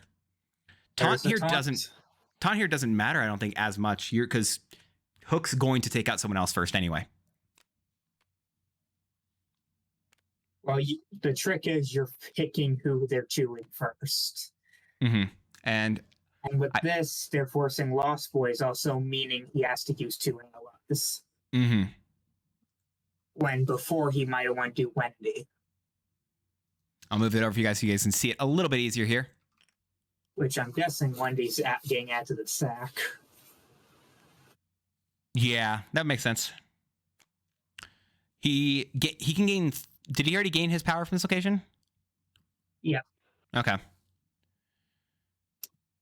Does he have it yet? How many cards does he have left in his deck? He still has 11 left. I feel like he was at like 20 cards. It feels like a very long time ago. And he's looking for us. Which only affects, which does affect everything but Rex right now. Pretty good. Yep. You probably would have wished you could affect Rex with this, but oh well. Yep. No, you cannot get rid of Buzz Lightyear here with Lotto Special. Getting rid of Stretch. He pulled down Buzz Lightyear, which means that he could potentially try to go for that Vanquish. So it does make sure that you can't Vanquish as strong of a hero there. The trick is, I think he's going for a Claw. Light Claw doesn't work as a Woody's hat. I don't know if he knows that. Actually, hold up. We have seen a full reshuffle of the deck now for the Fate deck. So there's actually a good play here where if considering Captain Hook has not gotten the map yet, give them a scare and other hero searchers might be a legitimate option. Oh, yeah. Right, it was a reshuffle. That's actually good for him. Yeah, that's actually not bad. The hard part is no matter what, there is a taunt. Mm-hmm. There's one taunt at least on the board, but there's going to be at least another in the Fate deck itself. And I think one of Lotso's big strengths as well is that he's able to keep those middle two locations very clear and move heroes around as he needs them. Oh, hey, Jesse's now able to get hit by the claw as well. Interesting. Okay, so we have both Jesse and Rex. I agree with that. Setting up claw plays. How many claw? Can you see how many claws are in the discard pile? It doesn't matter because there's only one card in the Fate deck. Is there one in the Fate deck? Only one card in the Fate deck, so reshuffle happens. Oh, okay, yeah. Oh, that's what you said. My bad. I don't feel like you taunt here. Taunt. I feel like you get what is it? I feel like you get like TikTok really strong here. Is that? I think you taunt here just to apps. I think a taunt here might just break the back of Captain Hook right now. True, a taunt on Tinkerbell is actually very effective. Or even a taunt on TikTok. Both are good. Mm-hmm. Although I like this play a little bit more here because it does mean that what is it? That one ally is that much more difficult to deal with, and you kind of want to save those other taunts for potentially later on.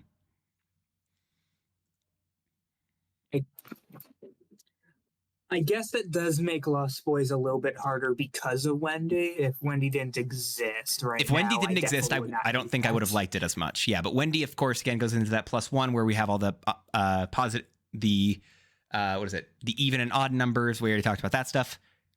I don't mind this at all. So we are certainly seeing how a game can turn because we went from clearly Hook is ahead to I think Lotso is ahead right now. I will say, Brian, I don't think playing passively is impossible. I don't think that at all. I personally think that Lord Infinity is not discarding at all.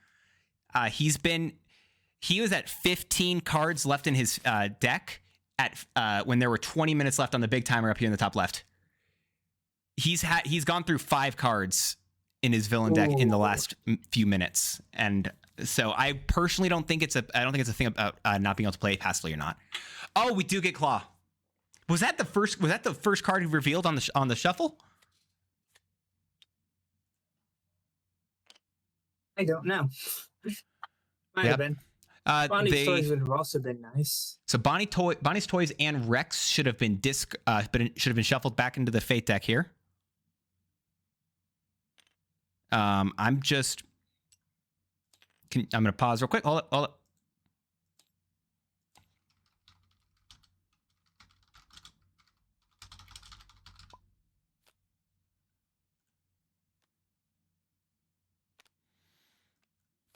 me just make sure they are aware of that little bit right there. Yeah.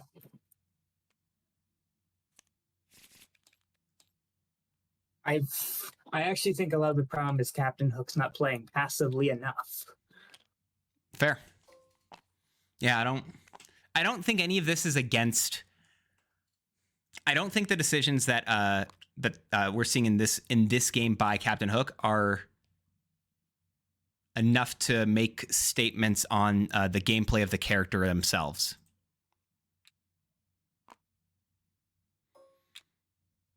And then, so they're bringing... So, Jesse has no strength, and both Ham and Woody have 0. Or, no, sorry.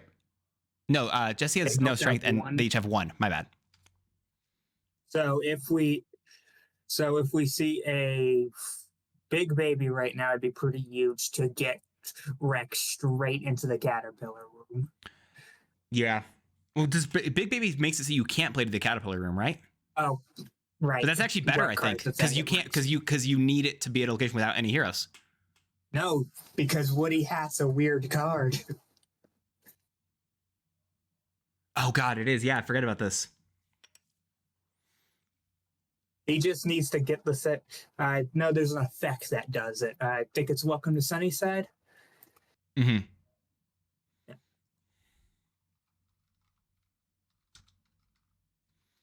All right, so he's going over to Lost Boys hideout.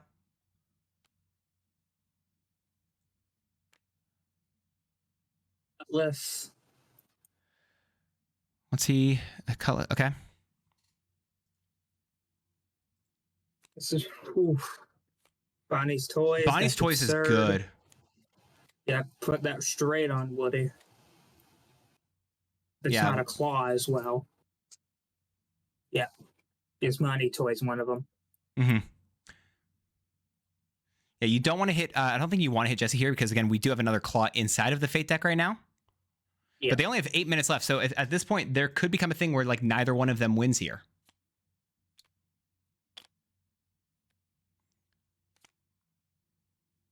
Which No way. One way that's not terrible. Mm-hmm.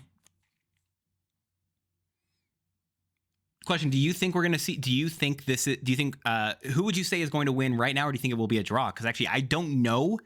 I literally don't know how this will go. If there will be a win or if there will be a draw, even right now. Depends on what Lasso draws here, because there is most certainly a world where Lasso can win in time. Mm-hmm.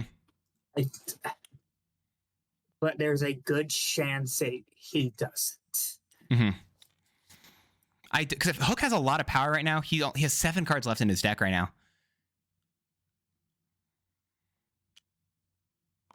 What's Lasso going to go for here?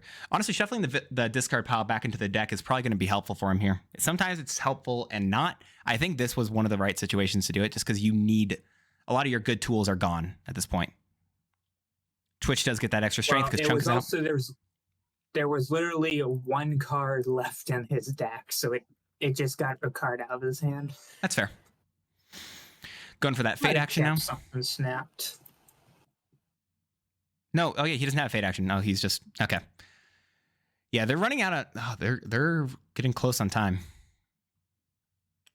The Lasso player needs to rush here, but I think the Captain Hook player is fine not going fast. Yeah, I'd agree with that. Definitely. As slummy as that might sound. It feels a little bit, but honestly, I think he's doing yeah.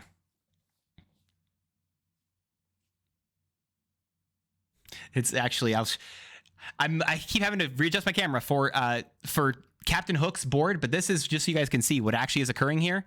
This is how far the heroes are currently going over at the Mermaid Lagoon. Like everyone is there right now. And it's going all the way to the top. You'll see that for a second. I'm going to pull it back down, but that's just to show like how many are actually there right now.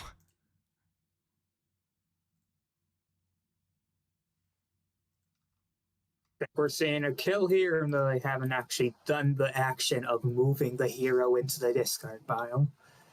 It is one of the essential parts. Who are they choosing? I think they have. Isn't there only the one with the taunt, right? They have to do the Lost Boys. Only one option here. I don't think they have any other actions, so it's just taking a second. They're literally just winding down the timer potentially. I don't like that as a play if they're actually doing that intentionally, but they're just letting the timer go down. I'm choosing to believe it's not on purpose. I would agree with that. Yes. I'm going to move these just to make sure everything can be seen. Welcome to Sunnyside. Yep. Yeah, So welcome. There you go.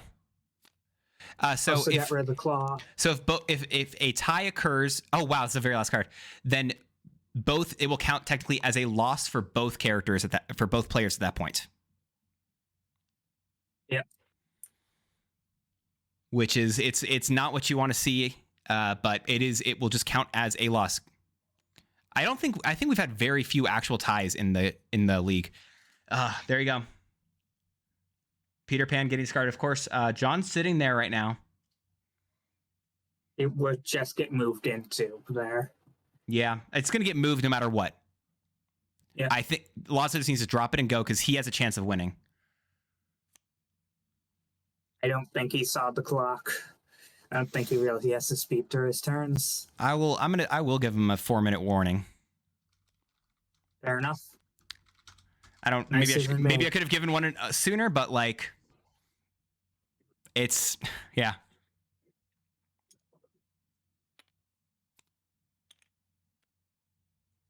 There have been 2 ties this week. Okay, like actual ties, or are you saying like full ties in the full match because ended up in a tie, or 2 ties as in the players. One of the biggest risks I think there's that the map. there you go. Wow, that was 2. Oh, so full draws, draws, just in like, okay, got it. Yep. So 2 draws in just turns. Okay. Wait, what happened to the map? He hasn't played it yet. Okay. You just play. I think you do Lotto special and get rid of Chunk right now, right? Yep. 100%. I think one of the biggest things is that the reasons that we're seeing so many draws is that we have a lot of new players in the league who have not played Villainous before, or at least this version, in which case competitive Villainous, that 1.5 minute timer, it may feel rough as a player, but as someone, I remember when it was a 60-minute game, oh my, that it's good to have 40-minute games.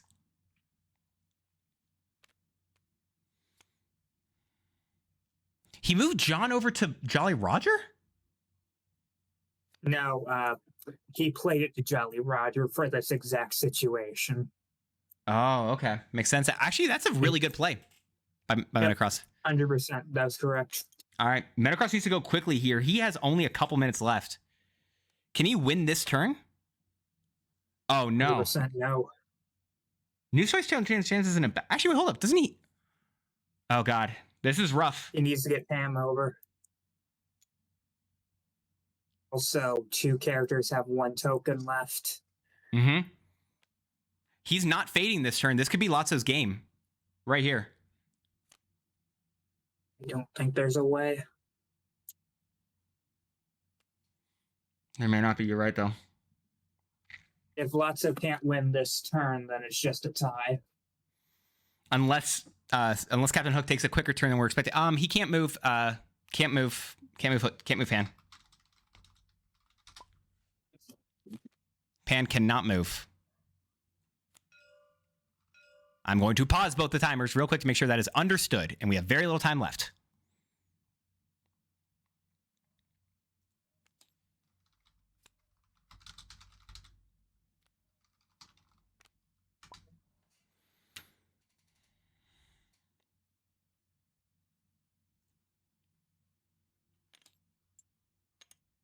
There is only a minute and a half left. I think this is going to be Metacross's final turn here. I think he's 1 turn away, unless. So Neverland map has a clause on it. When Neverland map is played, you find Peter Pan and play him. When you defeat it here, you may discard the Neverland map. And Peter Pan, while the Neverland map is in Captain Hook's realm, Peter Pan cannot be moved. So it gives you a direct negative if you don't. What is it?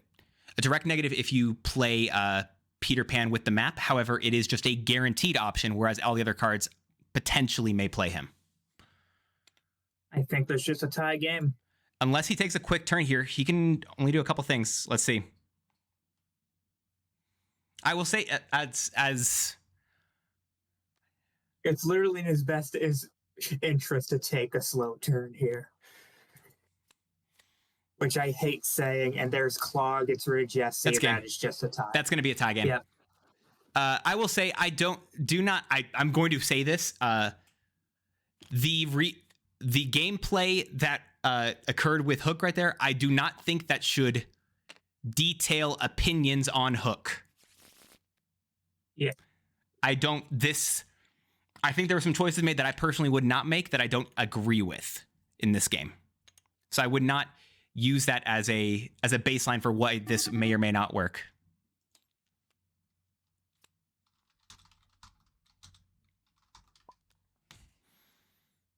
And that is the game. The big timer did run out right there, which means both of these characters did for both of these villains, or both these players, it will count as a loss on this record. So at this point, we will do one more match where Metacross can again still only use Lotso. Captain Hook can use either villain here. Lord Infinity can use either villain here. But if it is a loss, if Metacross loses this game, it will count as a tie overall. Or if If he wins, then he would still get the win here, but it does only count as if he lost one here. That very feels bad. It does. That feels bad. That I'm like hard stop. That does not feel like the play you want to see. That does not feel like what you want to see as Lotso. I don't think either of these players want to see. Whereas I feel like you were correct in which that was maybe the right play for Hook. I'm gonna delete Captain Hook's board and such. Yep. He gets to, but Lotso is gonna be playing the same one, so it doesn't matter.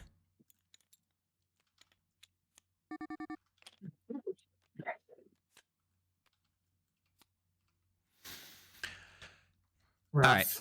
Yeah, that's a rough one right there. But he goes straight back in for Captain Hook here. Lark, hope you're doing Maybe well. he's learned his lesson. Yep. Who chooses first in this situation after a loss here?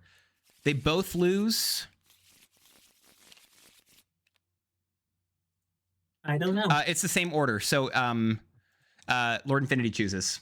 Lord Infinity chooses right there. Okay. Yep.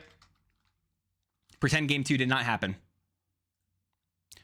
What is it? So I'm not going to be adding another star over, by the way, for Metacross's on Metacross's little thing here. I think they're going to ask that.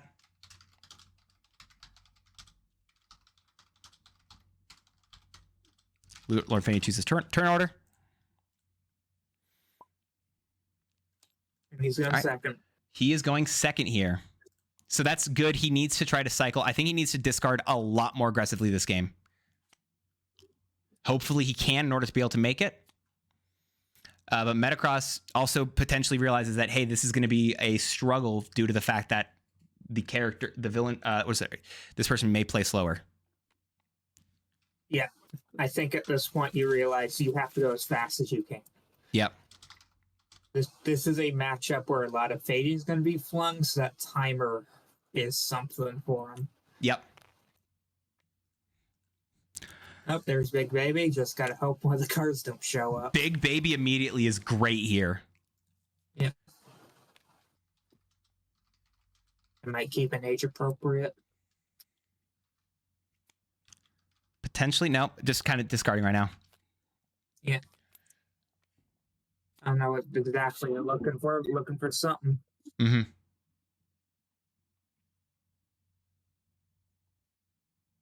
I think Skull Rock is fine to play. Yeah, it's not bad here. You've already seen that he's fine covering Mermaid Lagoon, so I think that play does kind of force him to go to the hideout. So I think it's It fine. does, yeah.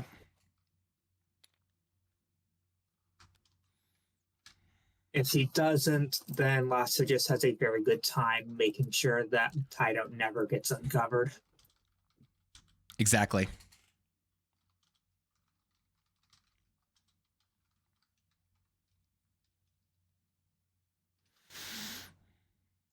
Hook. What's he doing here? Right away in the tank. He's going slow still. Yeah. Wasn't Tonish last time.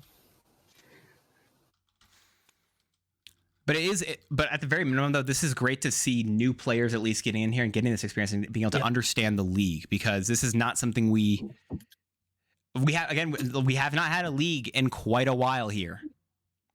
And so being able to have any villains, any new players being able to jump in here and understand new stuff is going to be very cool. It looks like Metacross is taking his quick turns a lot quicker than before for the exact reasons that we talked about already. Yep. Spending 2 on that. And a copy of this as well. Rex. Actually, that's fine. Actually, Rex is great here. Yeah.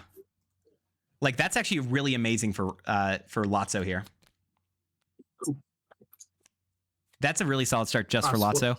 That splitting headache is... That Lost Voice at the hideout, yes. Oh, that's fair. Yeah, double stack. Make sure he doesn't get that hideout back. No, yeah, you need to make it so that's not something he's going to get back easily. And the thing that's very good for Lotso here is that currently Hook wants to get a hero at the Caterpillar room to stop Rex. Yep, exactly. That's this is the fun part about Lotso that I do enjoy, like how this match was supposed to go. This is a much better start for Lotso the second game.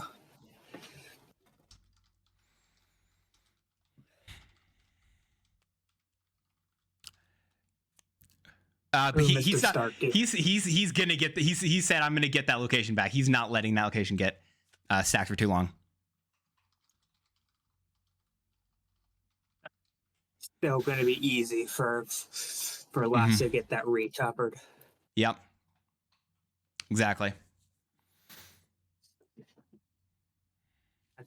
I think here they're actually nope. Mike counts himself. Can't kill Michael.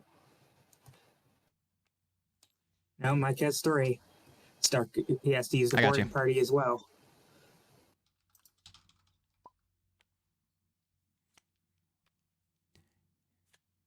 That's the entire discard pile. That's the entire discard pile.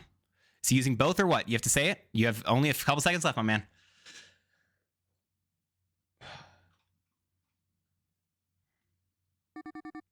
Turn ends. That's it.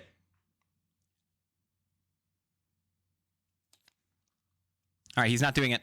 Lotso's taking his turn. Yep. Flip the timer. What's happening? Why? No, why is the timer being paused here? No. No.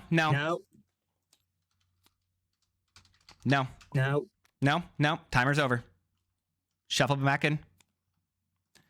Timer finished. Turnover. That is, I apologize. I'm not trying to be rude here. It is just straight up like that is how the game works. The turn is over when the timer is over. Apologies to Lord Infinity for any rudeness unintentionally. It's just that's not how this game does work here. When the timer is over, the turn is over.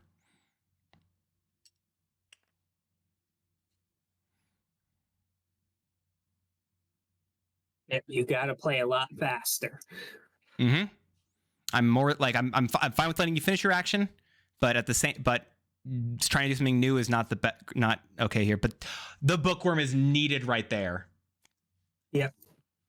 That's insane. But now it's only. Oof. That's what you wanted to see. That's rough. You wanted a hero there.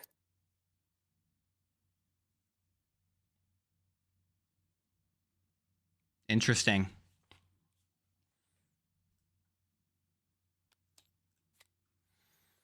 Not age appropriate. Not going for that right now. Fun fact for the new hook: there is a 4.76% chance of a forced Peter Pan first fate. That chance increases to 6.66666 if there are no items. Interesting. Ah, thank you, Lark. Lark, do you play this game or something? Crazy. It's almost like he knows he's talking about or something. Or something like that. Dropping a cannon over at the Lost Boys hideout. Interesting. Okay. Ooh, The claw. You claw here. Oh, lots of specials good too, though. Getting rid of Big Baby. I think you still claw. No, you don't. I guess apparently, he's thinking of the second copy. yeah, that's fair. You do have 2 copies in the deck as well here, so it's an easier play to wait for. Because we did see on the Undone Fate, we saw both of those get played. I'm hoping he's thinking. Let's see this. All right, back over here. Keeping the pressure on right now. You did lose Big Baby right now. I think he also played one copy of what is it called? He played 1 copy of Welcome to Sunnyside, and he still has 2 left in the deck, if I'm not mistaken. Original Factory. Solid. Don't know why you do that right now. You can get it's a -1 strength on Jesse at very minimum, I think. And it means that if another hero is played to Sunnyside, you have Welcome to Sunnyside, you could potentially vanquish them. Yeah, but now you're worried about Bonnie's toys. That's fair. And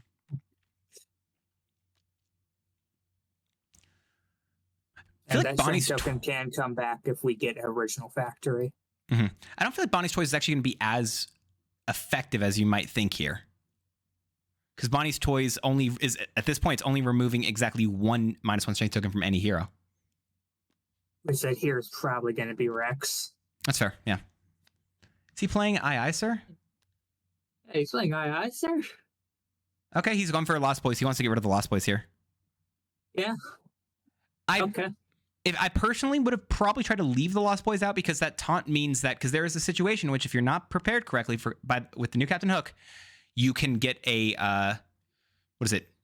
You pull Peter Pan out, and then you can't and then he gets a taunt played on him by the opponent, which means you have to defeat him before you can actually move him. But then that also gets rid of it's a whole thing. But he can't be moved until the map is out, and the map only goes away when a hero is defeated, and you're forced to defeat him, and it's rough right there. So actually having a different hero with a taunt out is okay right here. Why Butter, why did you just ask me to grayscale myself? Because it's funny. And there's Claw. Yep. So Claw's gonna shuffle that, as well as Andy's looking for us into the Fate deck right here. Yeah. And that Claw's gonna be staying out. Yeah. And that's end of turn. No more actions.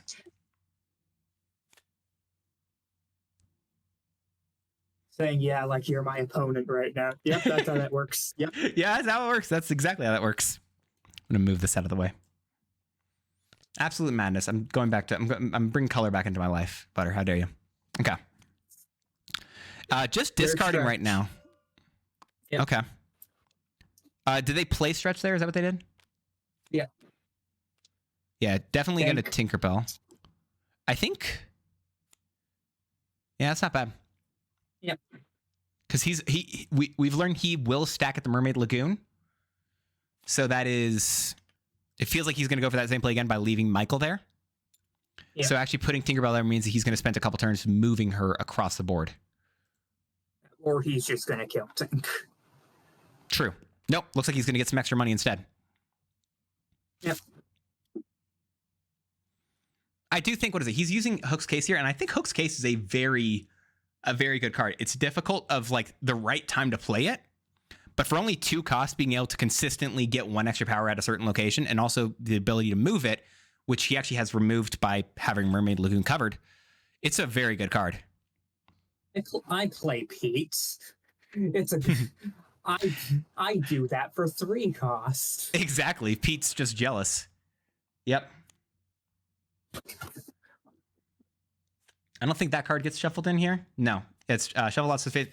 Yeah, if the card says to shuffle the Fate discard pile into the deck, unless it specifies that the card is discarded beforehand or specifies the card by name, that card that is shuffling the discard pile into the Fate deck is not replayed. Yeah.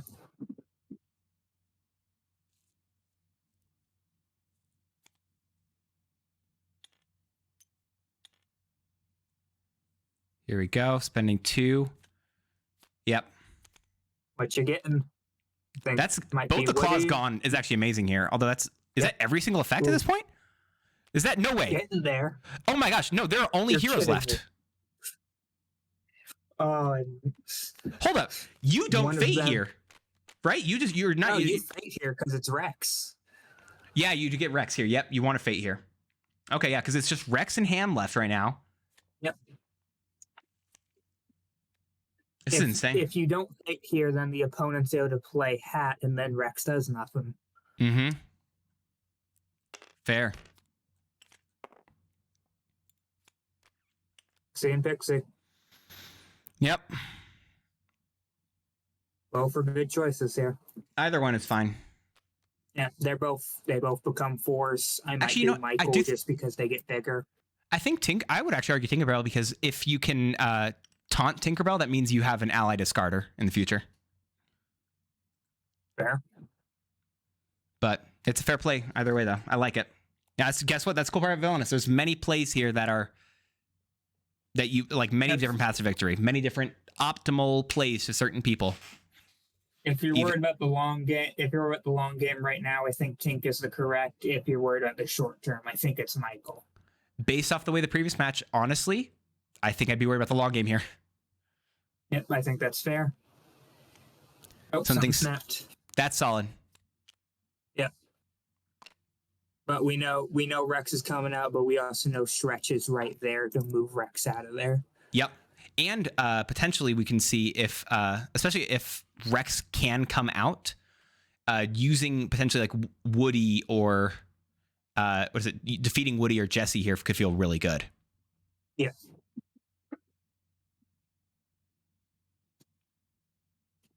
Let's see if you realize the correct play. Let's see. Oh, I don't like this. I don't feel like that's. this, Chief. I don't like this, Chief. I don't like that play. I don't like that play as much. Oh, that's not good. That wasn't no. great. Okay, then.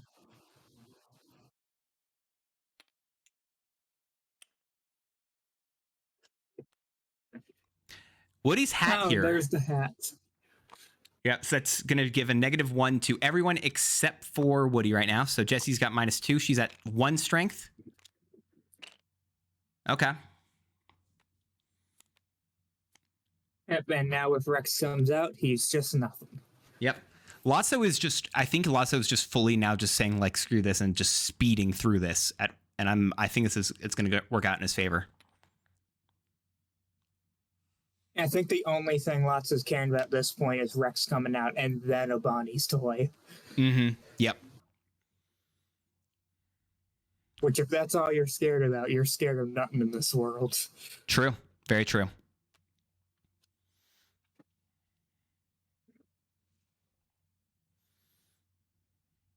All right, what we got next?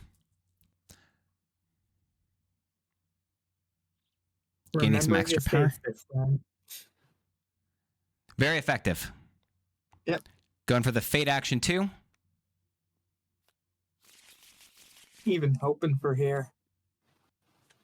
Not that. That's not what you want. That's not bad. That's Jesse's not fine. bad.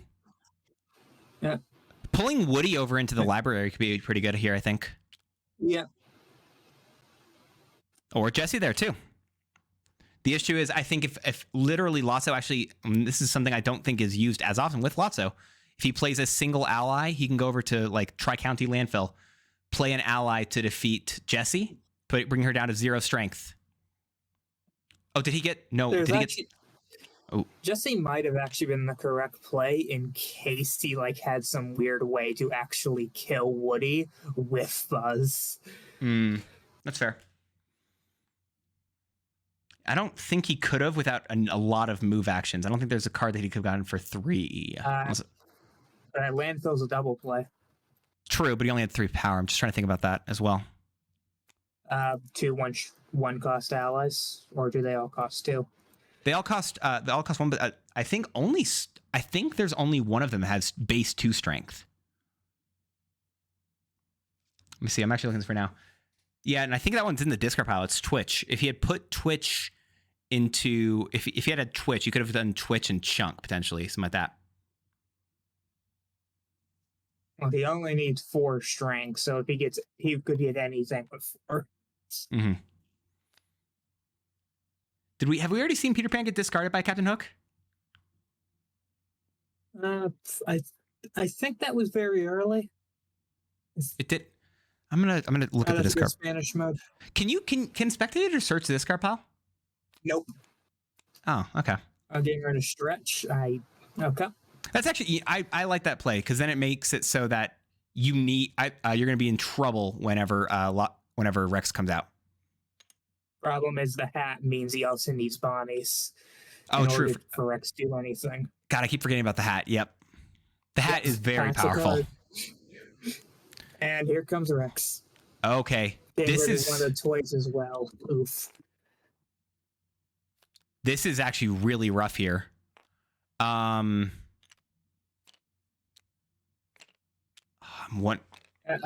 Hook is in the danger zone. Yeah, how much does he need to win here? How long does it take for Hook to win for Lotso to win here? Not too long. I would have actually kept those conditions. He got rid of where are your kids now? I think he could have put Jesse and Woody down to 0 strength. I think I think we may see a vanquish here from Hook. I'm gonna go out on a limb here. I think Hook's gonna vanquish. Well, if you know about the condition, you do not vanquish while that's existing currently. condition, like the amount of conditional awareness again for each villain, it's very difficult. Like for myself, Yeah. I fully have to keep the wiki page open on the side to make sure that I remember what the cards are that my opponent has, because I cannot remember every single card. I remember so many cards already, and it's too many already. I don't remember them all either. I just remember the important ones. Like I remember greed. Mm-hmm, I remember. I don't remember what the card's called, but the Lotso one we just saw. Yep. Where's your kid now? Yep.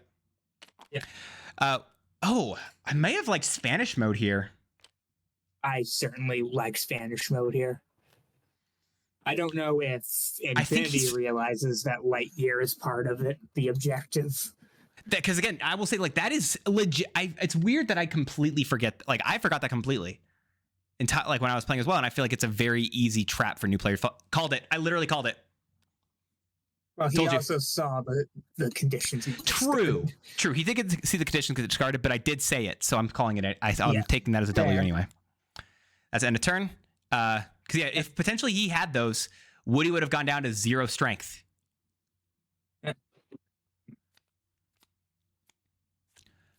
Oh, there's TikTok.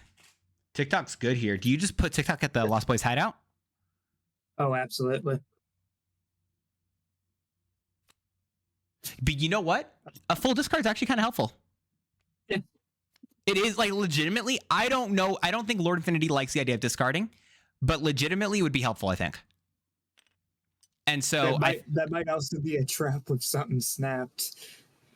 That's true too. Yeah, something snapped right there as a trap would be insane. Let's see if he does it. Oh, he hasn't pulled it out yet. He's only discarding 1 card right here. Yeah, but that still triggers it. Oh, there it is. Oh yeah, so that does happen first beforehand, so the fate action continues. Yep. So Daisy's not what you want. Daisy's lock is not. Oh, that's what you want. Yeah, with Rex, you put that on. If he does it on Rex, he can win here. Otherwise, I think like a News Toy Sans Chance could win the game. Yeah. Yeah, Rex is. That's just what needed to happen there. Yep. Now you just you literally Lotso has to cycle through his whole deck right now, which I don't think is too rough at the moment. No, I would have potentially kept his smell. He discarded a Smells Like Strawberries last turn, which shuffles his when he has a fate action targeted on him. He shuffles his discard pile is not too full. How many cards are in there right now? It's fine. It is 4. The problem is it's 4 cards, and that does mean it's like just less straight up. Yeah. Only doing 3. Okay. Only doing 3. This is to make sure that Claw does nothing. Mm-hmm. Really smart plays by Lotso here, avoiding all of that stuff. Wendy versus Splitting Headache. I feel like you just kind of go Wendy here and just let everything just stack up. Michael is a unit right now, and if I'm not mistaken, he has 6 strength. Yeah. Yeah, Michael currently has 6 strength. Bro, you remember that one time when Michael was as jacked as a crocodile? He's a unit. Dude, an absolute unit. I don't know what that bear is laced with, but I want it. I think it's still Metacross's turn technically here. Looks like it.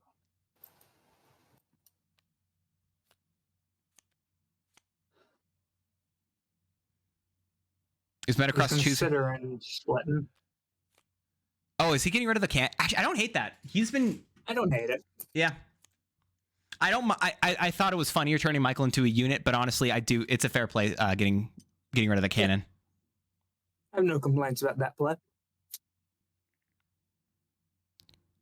Yep, he gains 3 there. What's he going for here?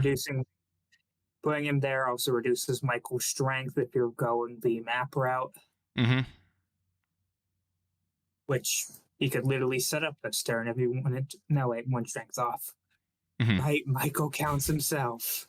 Michael does count himself, exactly. Including Michael. So you got the swashbuckler out right now. There's toys. You go for I think Andy's looking for us here, right? Yep, absolutely. Because you can't play Claw. There's actually not a target for Claw. absolutely in the way of no other option. Yep. And then Rex needs to get 2 strength 2. Yep. Correct. If they do it.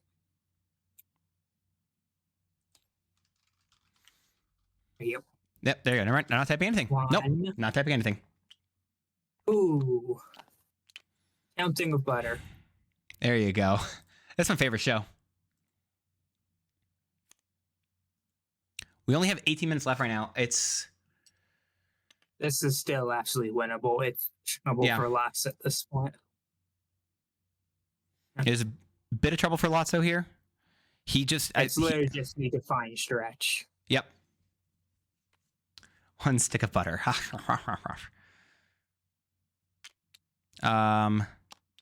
Setting up Woody back to 3.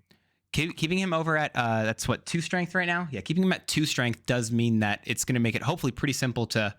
You want to go for a new choice chance later on, I think. Yep. And in case you guys don't know what that card is, it's a forecast card that makes it so all heroes in the Caterpillar room lose 1 strength for each hero in the Caterpillar room. So can be pretty roughin'. Lost Boys sitting there over at Skull Rock.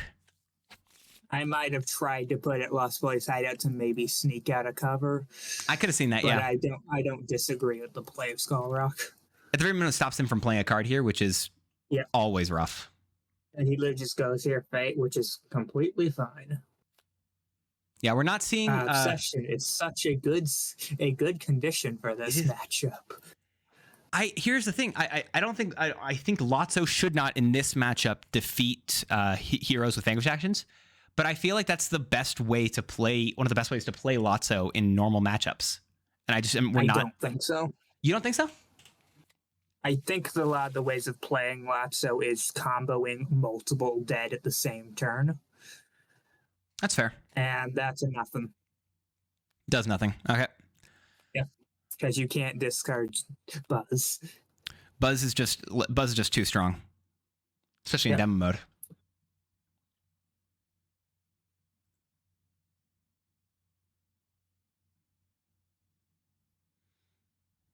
It's in that hand that you're not discarding, bud. I feel like there's more cards you want to discard here, but I don't know. He has 9 cards left, which means at least compared to especially to last game, he is doing a lot better on how many cards he actually has left. Like he's discarded a lot more. Yep. It's not bad. Just getting rid of just pulling some strength down. Yep, and that's a discard location, so he's gonna do the discarding. You just need a discard. What do you think his play is going to be here for Rex? Because I feel like Rex is going to be difficult to actually control. Bookworm. I don't feel like he's going to, because he has to go with, what is it? He has to play Stretch, Bookworm, Stretch, activate Stretch, Bookworm, and then maybe a Vanquish action, and then bring him all the way back over, and then play the other card. I feel like it's going to be a very long setup, and I feel like Hook is putting a lot of fate pressure out. I don't know if he's going to be able to do it. Which, if this goes into another tie, technically this would, Metacross would still be winning this overall matchup. Because he did win the first game. Spanish mode. Back to play here. Spanish mode feels good. Yeah. Yeah. Oh, yeah, absolutely. Big Baby doesn't exist. It's Spanish mode. Mm-hmm.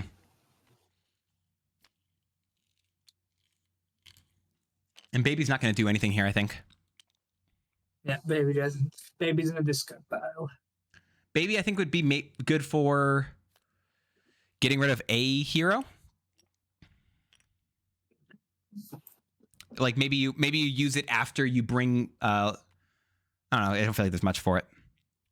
Putting Sparks there.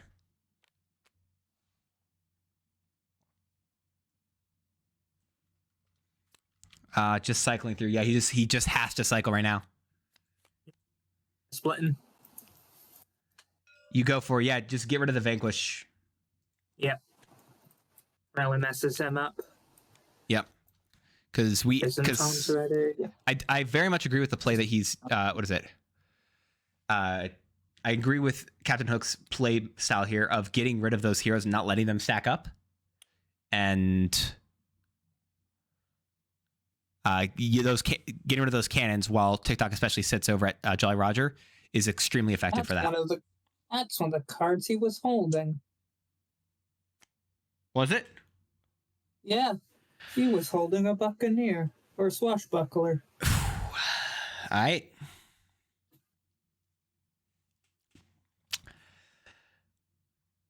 Okay, then. We got another fate action coming down right now. This has just been an absolute slog of fate action so far. I would hazard I couldn't tell you how many fate actions we've seen in just this set. It feels quite innumerable. Is that a right word for it? Innumerable? Maybe. I'll say it's the right word for it.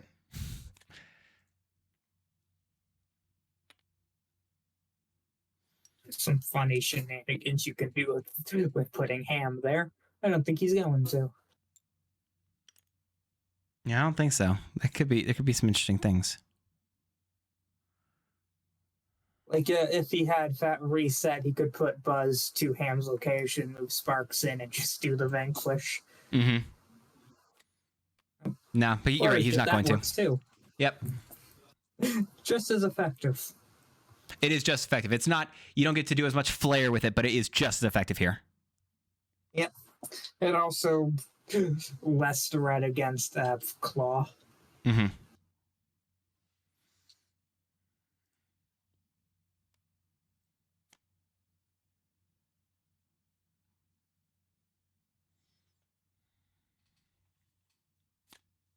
Keeping a card in hand's a bad sign for Hook. Yeah, it's going to be difficult. Lost Boys hideout here. Okay.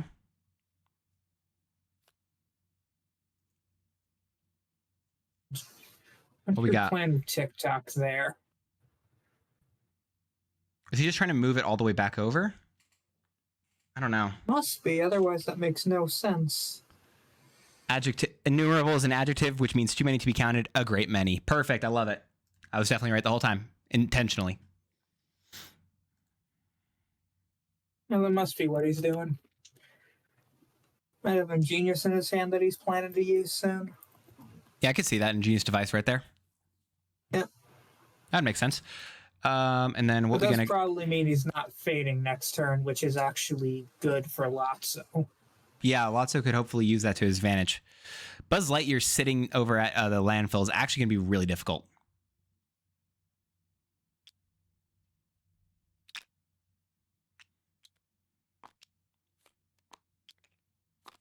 Yeah, okay, makes sense.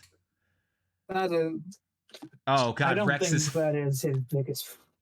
Rex is 5. Yeah, casual numbers. Oof. Yeah.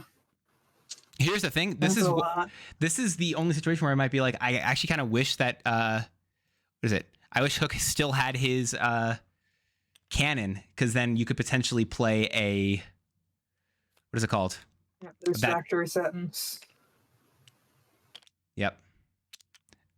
Nope, not for Rex. Rex don't get one. Rex's ability means that if he has another hero's location, he can't be vanquished, nor does he lose strength.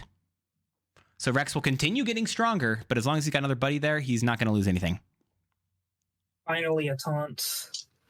Where's your kid now as a card? Yeah, where's your kid now? I think would be almost the perfect card right now for Lotso. But again, you need to move Rex out first. How many cards did Lotso discard? Oh, here we go. He hasn't yet. That's why.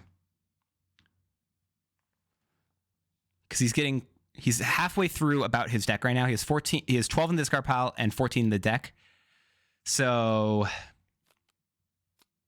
yeah, he has to look for he just has to look for stretch right now.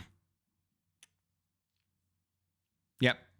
So turn without like fading. We mentioned before.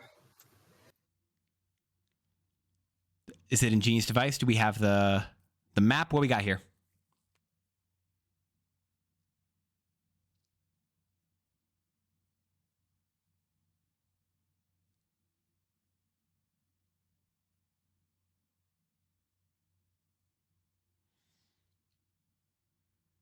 Can't do any vanquishing because of the taunt. Mm-hmm. I just want to know what he... Yep. Okay. So he's got 4 strength that can defeat Tikhok. That's not enough. He's discarding a worthy opponent. But give them a scare. Is that it? How many cards do you have left in his deck? 5 left. I don't think he still doesn't have the map. That's rough. Yeah, this man is unlucky both games. Yeah, there's some parts where I can say I don't agree with some of the decisions he's made, but at the same time, there's some of the things where I'm like, it's just there's some legitimate bad luck. Also, I do think that's a situation where, like, you have to understand that's the benefit of not having to search for exactly one card with the new version of Captain Hook. You have the option to go for any of the other hero searcher cards, and I don't feel like we've seen that. Here we go. We do finally. Here's the thing. Does he? I want to check. I want to look at the discard pile. I want to verify. So he has one. Where's your kid now in the discard pile? Part of yeah, no, it wouldn't be able to work now anyway. So Rex currently has 5 strength. Yep.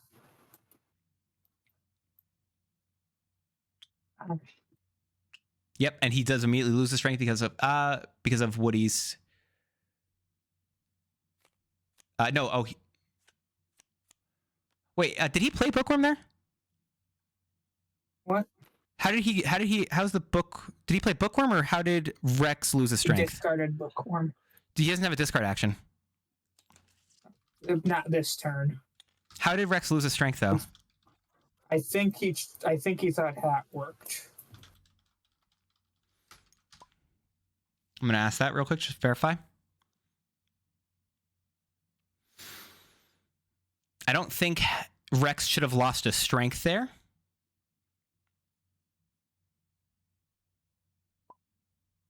He already gained it. No, he doesn't. No. Hat does not work like that.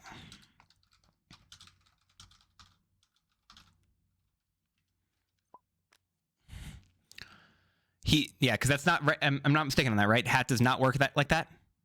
Because he had the -1 and he had the -1 already, and then he undid it by what is it? It was undone by a positive to him already. It was not. I don't think it works like that.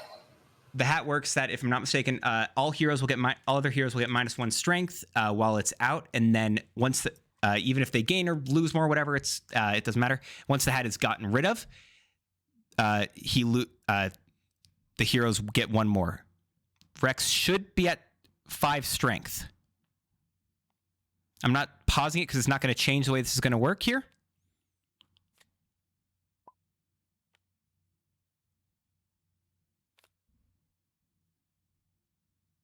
Butter, could you explain that? Could you go over to them and explain that part? I'm just gonna pause timer. I don't want to have to try to explain that during stream. Macross just said something. Yeah, no, I saw what he said as well. He also negative tokens, so the hat would add back a -1 if it wasn't for Rex's ability, so it would not add a -1 back then. It would not. It's a +1 while it's. I'm 90% certain, unless I've missed something up here. Hey, chat. What? But he lost. He had the -1 strength from when he was first played. Am I mistaken by that? When he was first played, he got the -1 strength already, and then he got a bunch of strength bonuses.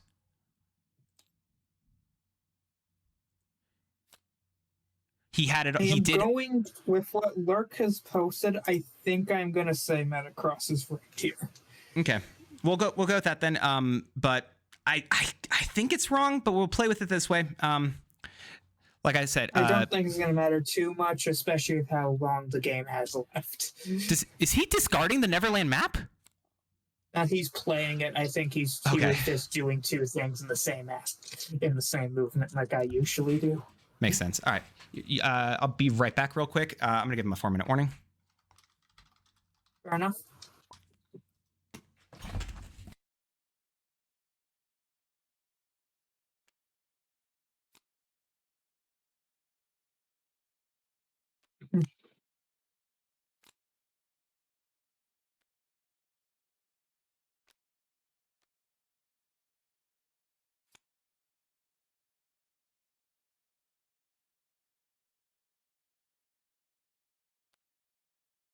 Needs to remember to use his allies.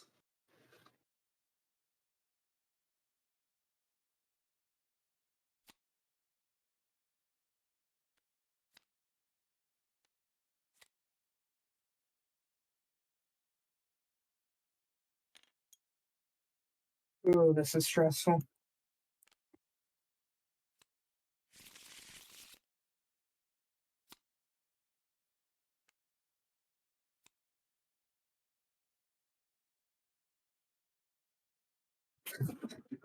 Become the Rex game.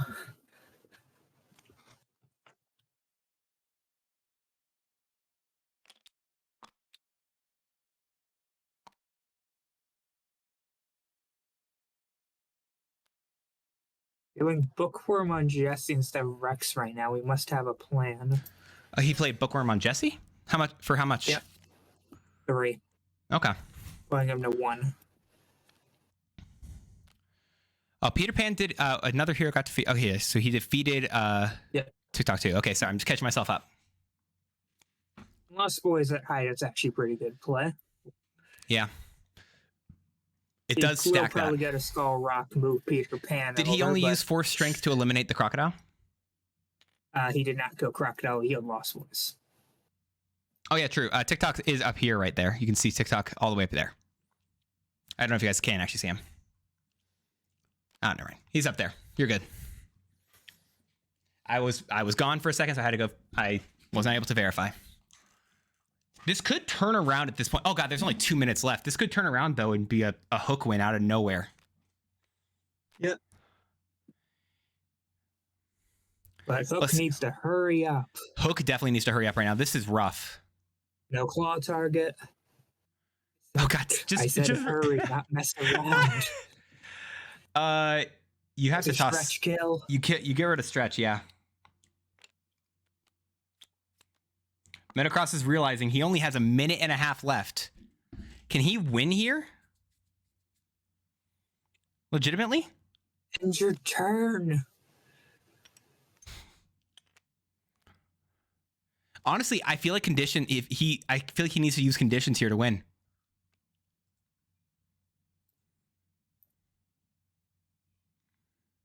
I don't know if he has conditions, but I feel like conditions are his answer.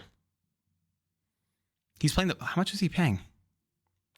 I think that was. I How much? think this is a desperation play. Did he spend 2 or 3? I'm assuming he spent 3. Enough. You spent enough? Okay, you're saying you spent enough. I trust you on that. Yeah. I don't feel like you should have gotten rid of Where's Your Kid now. You keep that Oh, I think you should have kept that one. unless he has another one in hand. Wait, why would you? Oh, he's fading. Oh, this is game. This is going to be what is it? This is going to be a draw here in which. Yeah, fading here is incorrect. Yeah. I feel like if he had just moved, he could have sped it up, and I think he could have potentially won. Pulling his deck back, and Claw gets Rex in. I guess you would actually. I don't know. It's just better. It doesn't matter. The game's just over. The game is over at this point, yeah. But this does I said mean it before it feels bad. it does mean though in the long run, Metacross did win this match. He played he played very effectively. I think he did a really good job in these games. I think it was just a situation in which that's the game. Didn't have enough time to finish it out. Metacross wins the match. I will say typically at this point we would go into and we talk to the characters at the end. We talk to the players at the end for doing an interview. This match took pretty much over the 2 hours that we allotted for it. And we're going to kind of skip past it at this point, and we're going to go straight into jumping into the new one. When the time runs out, how do you know who wins? So the time runs out. Technically, both players would lose right then. However, in the specific situation, Metacross was able to win the first game, and then it was ties for the other 2 matches. So in this situation, Metacross won literally. It's a 1-0. Yep. How do points go for this? I think technically it counts as a loss. So I think technically Lord Infinity got 1-2 with 3 3 losses.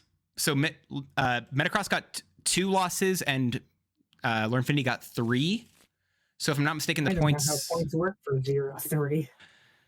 Yeah, I want to say right there it is because I think you can get 6. Each match played will be worth a base of 4 wicked points for each game lost, lose 1 for each game won, again game.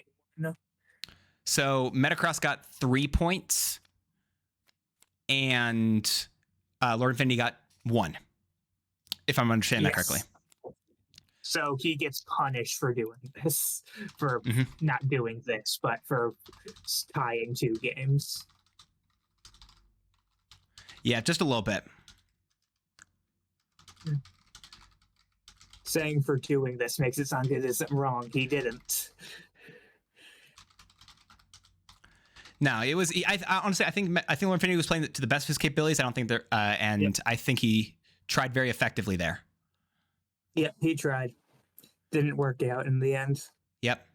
Appreciate both of them. I'm kicking them from the room right now just to set up for the next group here. But very effective stuff here. That was very good here. I need to tag the next 2 people a little bit later than I had originally said. But That was the first match. it was definitely a first match. That was the very first match that we had right there, guys. I'm gonna take, what is it? What was it? That was, what is it? We did get to see some, what is it? That was some very effective playing. And we got to actually see some of Intro Hook, who I don't really think has seen, obviously, much gameplay because we haven't seen a lot of him yet. In terms of actual villain stats, which I think there's some interesting stuff here. I want to pull this up and talk about this while we wait for our next 2 people to jump in the room. Let me show this to you guys. So we're gonna look. I can look at this here, and if you, I'm just looking at the Wicked League standings, by the way, Butter, if you do want to see as well. Yep. In terms of the actual win rate here, what is it? Captain Hook. I don't think it's what is it? It's I'm interested in the overall new stats for the introduction to evil characters. Right here, because we did see at least one of those here, and I've actually seen quite a few thus far in these games.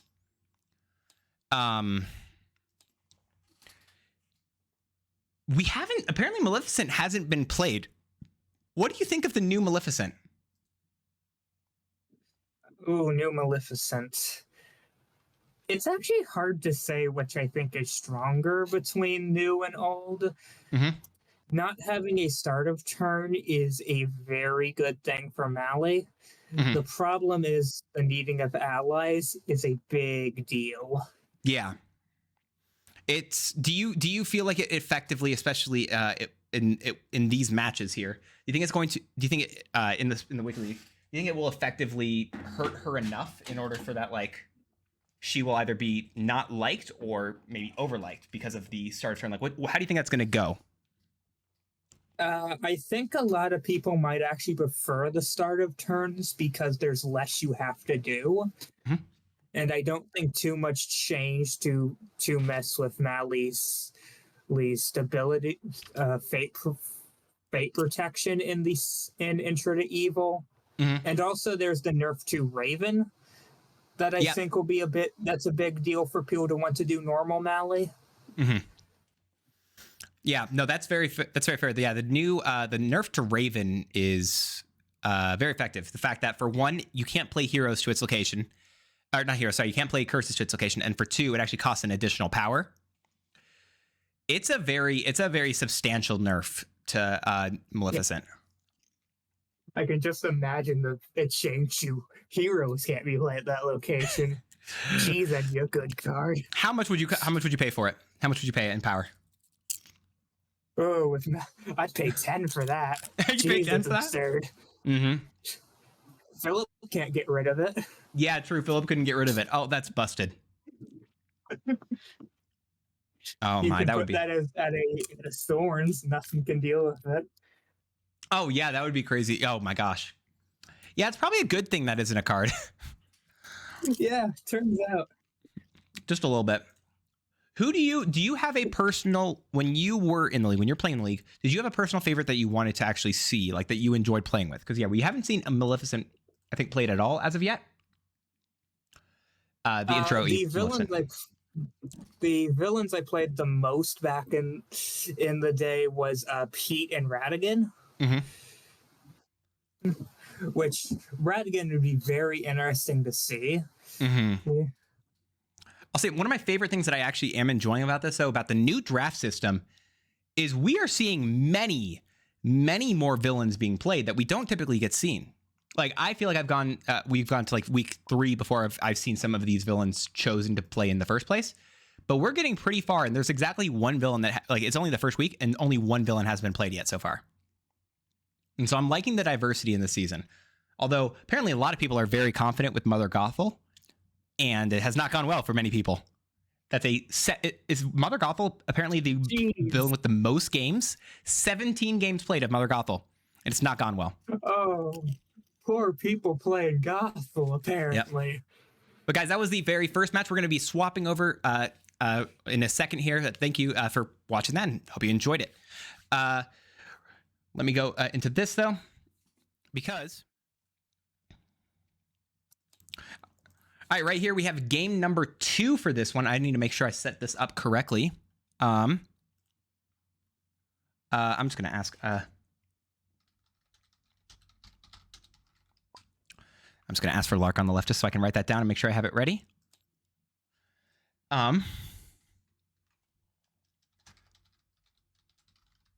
So King of Hope. I'm saving this. All right, and they're good to go whenever if you want to let them know. But they are going to be. She was among the the favorite villains played in the survey. Oh, that's fun. That's cool. So we're right here. We're going to be seeing both of them start here. They're going to roll the dice. I'm currently showing as a color right now. It may have to re-roll because I'm a problem. Oh, thank God. Cool. I wasn't a problem enough. So Lark gets to choose between first pick and second pick. I'm uncertain of what he chose here. What is this one? What is that one? I may have to reload this room. Hold up. Who's white? Hold up. Let me see this. Wait, who's that? Okay, who's the white one? Anyway. Who's the white one? Who's this one? I want to reveal this. I want to make sure I can see this because I did not see who this is. Who's this one? Who's that? TTS is horrible. I hate TTS. Showing for you guys. Not so.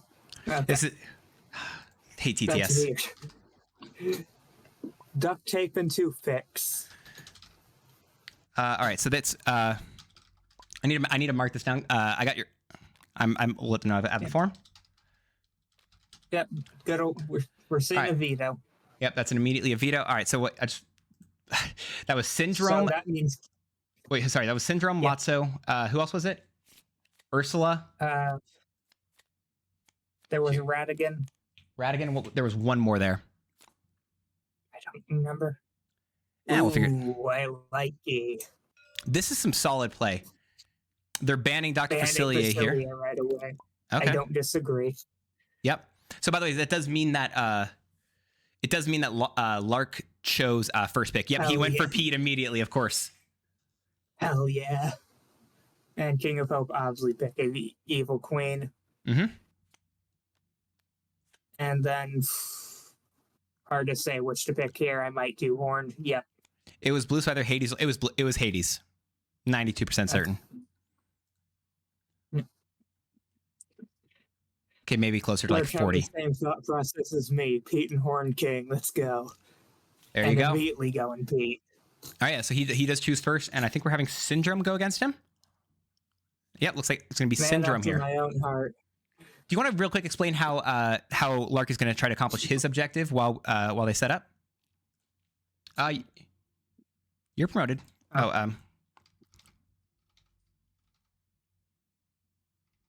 Pete is a very unique villain in the fact he has 5 different goals. At the start of the game, he will randomly get one goal at each location. Mm-hmm. no one except Lark is going to know what those goals are until they're revealed or completed. Yep. Let's see from what they are.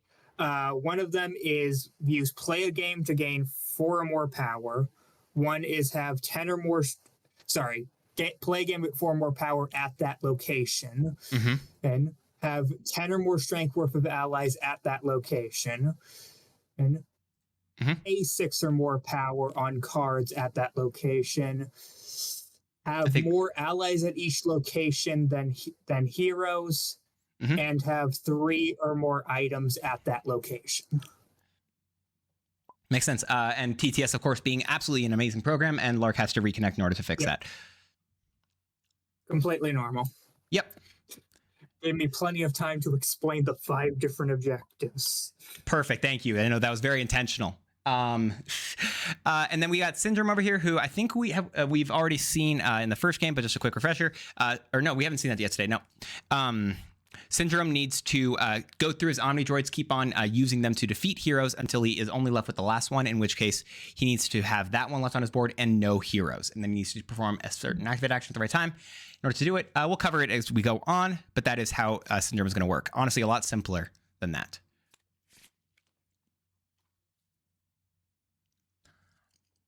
But they're both starting on their portrait. They got 2 power. I'm going to move this big boy over here just so I can see it. And let's go. Now, I don't think we're going to hit the same issues, as both of these people I know are very familiar with Villainous, a lot more familiar than I think some of the previous people that we have had are.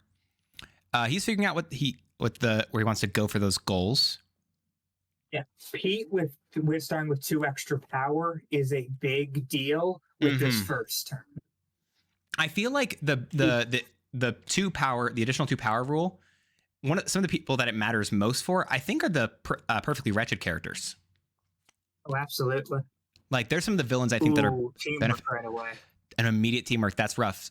Teamwork. So how that works is that it allows you to play the other revealed card, and then it lets you organize the top 6 cards of Syndrome's Fate deck. And that is currently what he's doing. Violet out, which is probably going to Metroville to make sure that Omni Droid 8 can't kill it immediately. Yeah, that's a really good play. That works too. Yeah.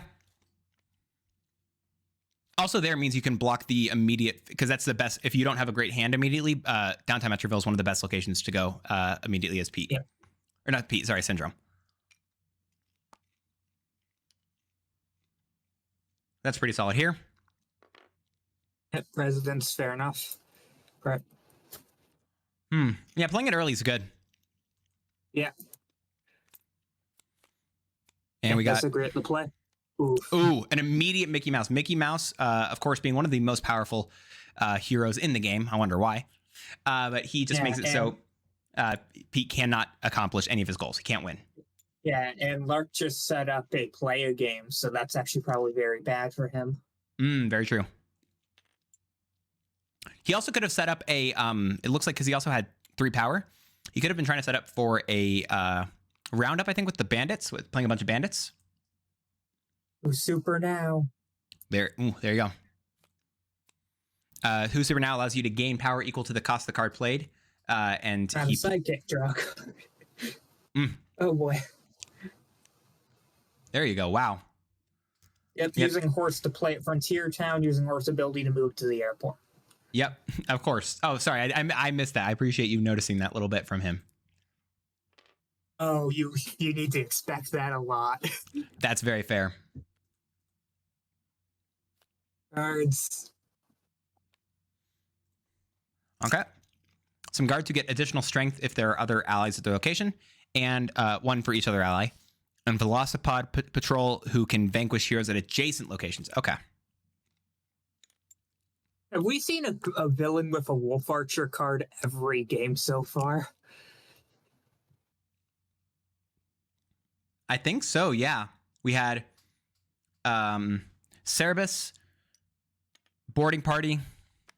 We haven't seen Wolf Archers. Yeah. And now we've seen Velocipod Patrol. And we'll see Horn King potentially at some point, and he has the Gwithaints. Oh, that's funny. Play a game.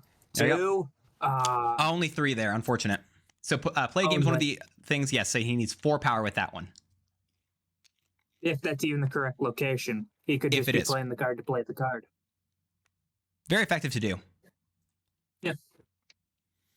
It's very easy to underestimate that exact play. Mm-hmm. Because people will forget about play a game as just only being an objective card, but it is a good power gain. Yeah.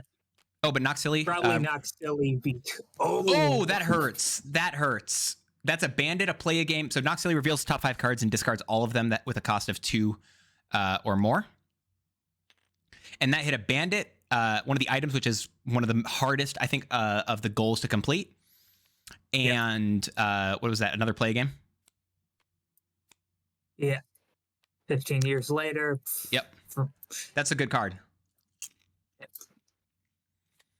He has, I think, 0 strength technically. Yeah. So 15 years later lets you reveal cards till you reveal a hero.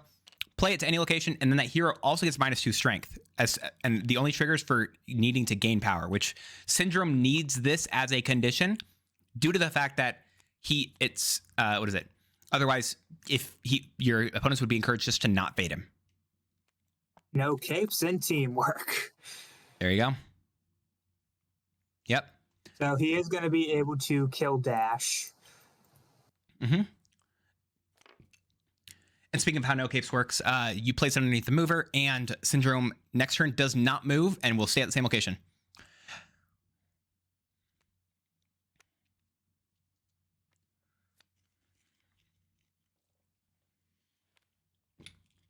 What evil scheme is in that head, Lark? Not certain. Although schemes are Doc Ock, not Pete. No, that's anime Villainous. No, boy, do I have news for you.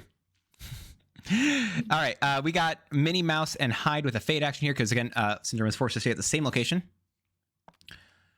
You go for this. Good play to get rid of this cricket, and also now he can get rid of Dash with the Omni Droid. Yep. And technically, by using the over vanquish rule, he can get rid of the Omni Droid to go to next phase. Yep. You don't need to technically discard any allies used to defeat a hero with 0 strength. However, very specifically, it's a may. It is a may, so you can choose to discard them. Thusly, Syndrome does choose to do so. Sorry. You having heartburn there? I may or may not be snacking on popcorn and had a kernel stuck in my throat. But we got the parrot. What's he getting back? I feel like it's going to be a bandit. I think we're going to be seeing the bandit play where he needs to play 6 power and cards in 1 turn. It might be one of the items. It could be an item too. I don't know. You got a lot of things Pete needs here. Pete needs. I'd say Pete needs every single one of his cards. Like I don't think there is a card that is bad. Going for play a game. Okay. That's telling. And then bandit. Discarding mischief and outrage. Okay, interesting. I think I see his plan, so that's interesting. What do you think is going on here? I think next turn he's going to go to Frontier Town, kill Minnie, play a game. I can see that, yeah. Outlawed, yep. So Outlawed does reveal a gold token, and to choose which one. There's power play. So that is spending 6 power in 1 turn at this location. So even though he only has 1 play a card there, bandits allow you to play any number of them as a part of the same play a card action. So and is that going to even the only trick you have? Oh, and there it is. There you go. So that's 5 power. So that's you need to do it with play game. Was that for this? That was the goal there. So that is one accomplished goal. So he doesn't. Some of his goals work immediately, whereas some goals. Was he trying to? I think did he forget to vanquish? He might have. I think he forgot to vanquish and just said screw it. But yeah, so Pete has some of his goals that do require start of turn, but overall he is not a start of turn villain because some of his objectives can happen or some of his goals can happen just immediately. Interesting getting rid of Violet there. There are some cards that Syndrome has to just move straight over there. I'm actually shocked he didn't play the Omni Droid over to Violet because Omni Droid can be played at any location. True. Yeah, that's a really fair point. Yeah, I wonder if we realize that. Not hitting Minnie Mouse here or last turn may come back to bite Lark here because now the 2 middle locations are just gone.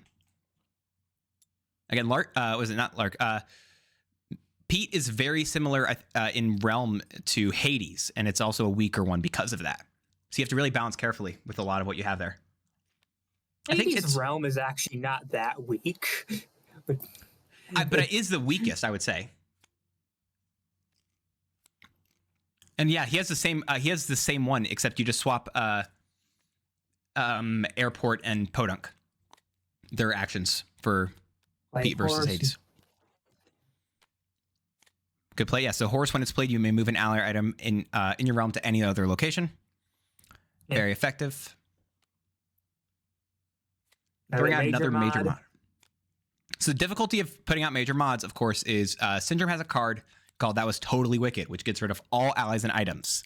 It's pretty much just a nuke that gets rid of everything but the remote and the Omni Droid. And that can hurt effectively. Roundup over at that location. Interesting. Roundup is start your turn. To even played outlawed there. Yeah. 15 years later, yeah, you just pull it over to the left location. Because you can't fate. Mm-hmm. So Yeah, Frozone, if he has both copies, he can go to Lair, double play the mods. Vanquish. Yeah. And he can't win on this turn, but he's very close. Whoa. Oh, good play. An airstrike. Yep. Airstrike is one of my favorite cards, I think, inside of Villainous. Oh, he doesn't have it. Oh, he doesn't. Still a good play. You can still fate here. Yeah. So now there's no hero pressure. And if I'm playing against Lark here, I'm scared of the fact that he has no heroes. But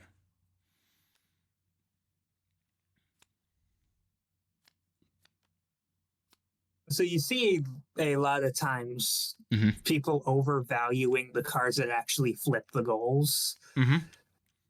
They're some of the weakest cards in Pete's fake deck. Information is not more important than a hero to him. that's fair. Yeah.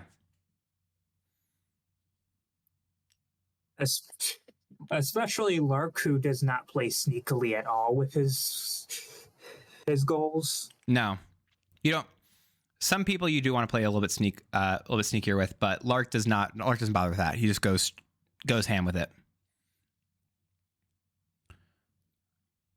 I'm wondering if he's going to. Do you think I feel like he may try to accomplish his other two objectives before power play. I could see him trying to do. I could go either way. He might actually be setting up for it right now. Oh, rule the realm. Nope, he has item. I think he may need items. No, he's playing Jalopy, so even if he covers up service station, he can do it. That's fair. All right, let's see what he's good. Yeah, so he's probably going to try to go over to the service station this turn. I don't think there's anything that's going to discard an item. Oh, yeah, no, I don't think he needs items. He just discarded the stolen cargo. He just needs to try to rule the realm here, I think. And let's see if Syndrome has his trick. He does not. Nope. You have to cycle. Is that his whole hand right there? Plays 3 cards. Okay. Shuffle up, bring out something else. Arabelle or Noxilli. I just play the cow. I think it's just cow just to make sure you cover more actions. That's a good, I actually kind of feel like you still go for service station. Absolutely. And Yeah. it's rule the realm. He doesn't need items. Yeah, he doesn't need items there. Okay. I personally think I would have played Clarabelle over at the service station because you knew that's where he was going. And it would have done more personally. Yeah. Lark might be able to take advantage of the fact he can use Jalopy to split up when he's doing the play cards and still pay 6. Yeah, because he can still play 2 bandits here, it looks like. Or 3.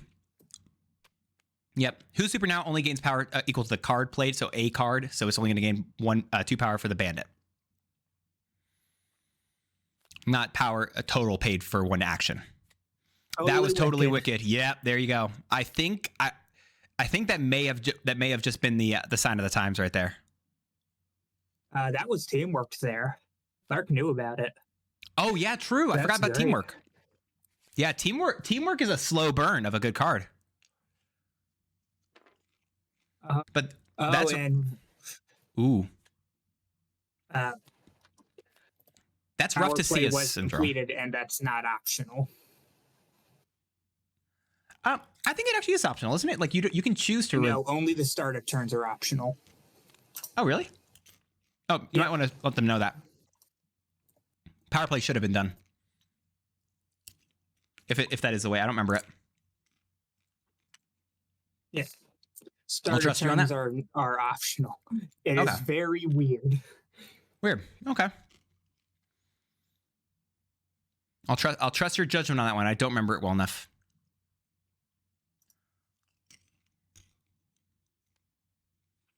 Cricket. Yep. Cricket getting played over there. You need to get rid of Mickey pretty quickly here. Play a game only gets you back 1 power, but at the same time, it's not bad just for the fact that it cycles you through your deck a little bit quicker. Yep. Yeah, Syndrome having to go full on offensive. It's rough having nothing on your board right now, but you just need to discard and go for it. Good old. I don't think that's what he wants to see, but it works. Yeah. Hyde only discards a bandit from Pete's realm, and it is a forced one there. Yep.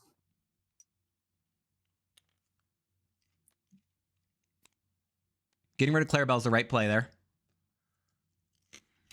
I must have a plan. You want to go for it? I was feeling he has to move over the bandit, I think, to get rid of. Oh wait, what? He's going for Goofy? Yeah, forcing the opponent to cover that, and then moving Jalopy over to play a card. Oh no! Airstrike. Oh He yeah. airstrikes. That's good. That's a good play right there. I like that. Oh, that's what he's going for. Okay.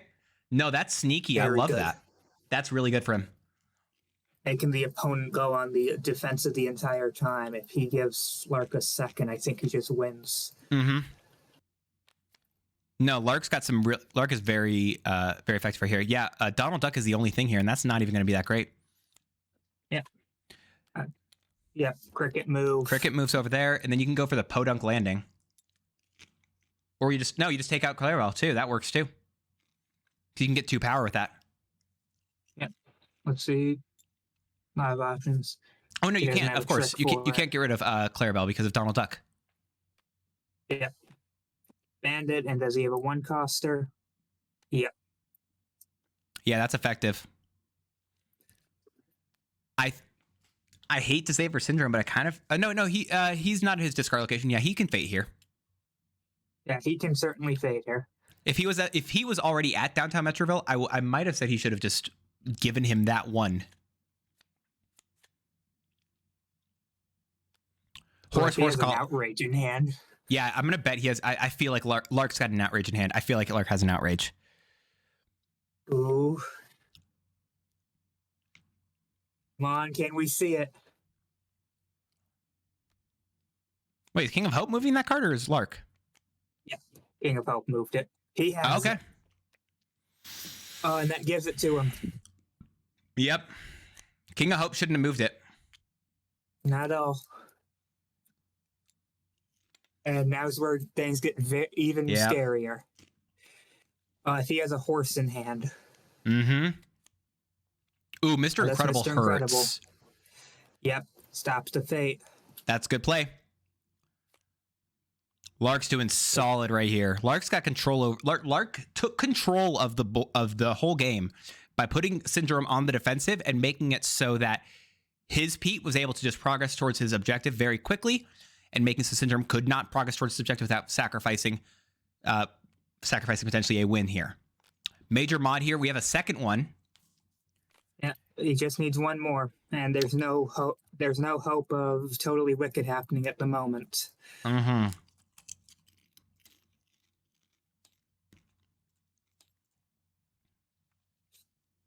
Ooh. What's he gonna go for here? I think all the horses Minnie's are in the discard. there, so that's the worry. Okay. Yeah, you're right. Yeah, it's 4 cards left here. So we're probably gonna, but the problem is well, no, we won't see enough fates against. I don't think Syndrome can fate enough. The Oh, what's 4 here? Oh, double bandit. All right, yeah, you force it on the on that. I'll say I don't know if has Syndrome been playing cards every single turn. As many as he could, I believe. He's been choosing, I've noticed, not to play the remote yet. No reason to. I don't feel like there's a Maybe right now it is. I feel like he should, yeah, especially like right now. This is game. That's it. Yep, that's just game. Pete got the win. Pete versus Syndrome. I'm glad to see it. That was really well played. We're mainly just seeing the strength of Pete. Yeah, no. What is it? Lark is an effective Pete player. I think he is most well known for playing Pete, and that game shows it entirely.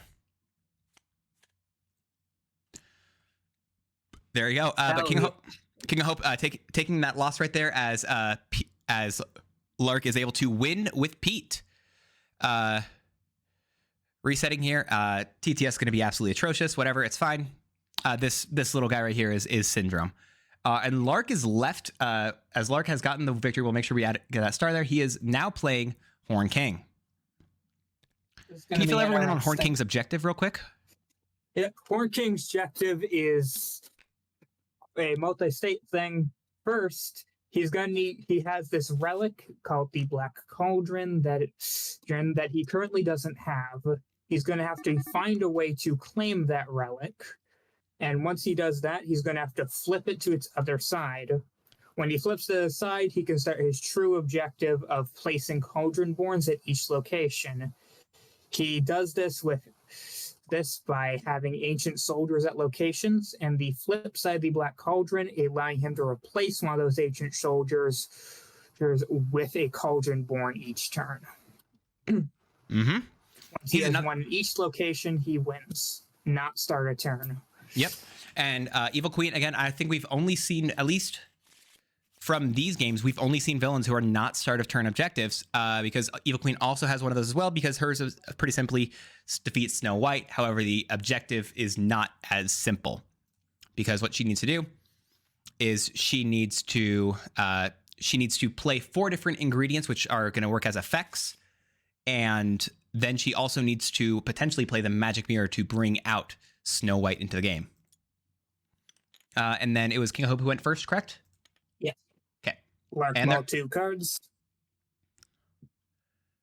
And they're off. I think both these characters can also benefit from getting that extra power right off the bat. Oh, yeah.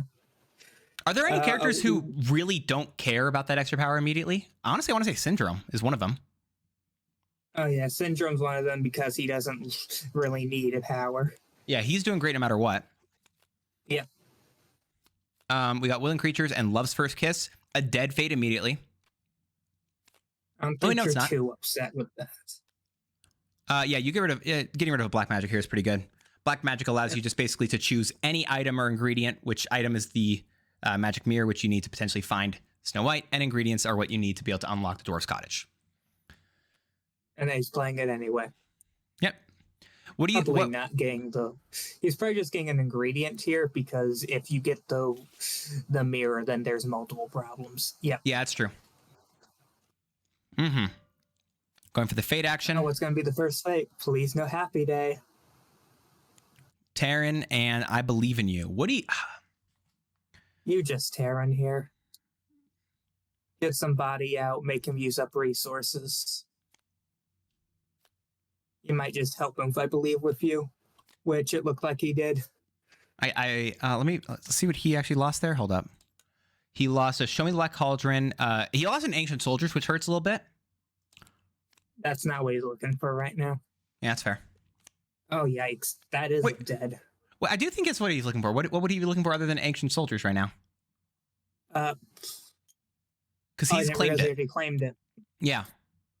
He did claim it already. Claimed it. Yeah, that's exactly what he needs. Yep. He had the. I'm just wrong. He had the card immediately to be able to claim it. He went for the game. Why did Evil Queen choose just for discarding? I guess right now. Okay. I'm liking King of Hope's playstyle right here. This is really effective. And there's an ancient. Yep. There you go. Yeah, so you could have done that one And turn earlier, hopefully technically. we see a fate that hits. There you go, hopefully. But what is it? Power Black Cauldron, now at the start of Horn King's turn, he can choose... that hits. That hits hard, actually. That doesn't just hit. That is a wrench. You know what? For missing 2 fates, I think he's... missing, I think he missed 1 fate, and that first one was honestly not that great. I think this is deserved. Yeah. Scream of Fright allows you to move a hero with a strength of 3 or less. All heroes with a strength of 3 or less from any location to an adjacent one. As long as it's unlocked. Oh, and immediately getting the magic mirror out, spending 5 power. Spending the 5 power. It costs 2 to play and costs 3 to activate. Because Snow White can only be played to the Dwarf's Cottage as even if it is locked. It makes sense as a play. Yes, this is really effective here, the magic mirror gives King of Hope 1 additional card every single time a fate action targets them. What do you like here? What do you get rid of? I think I probably get rid of black, or actually Thunderbolt's good as well. Yeah, Yes. Thunderbolt. Yeah, Thunderbolt, because that's a 3 power card potentially, 3 power gain.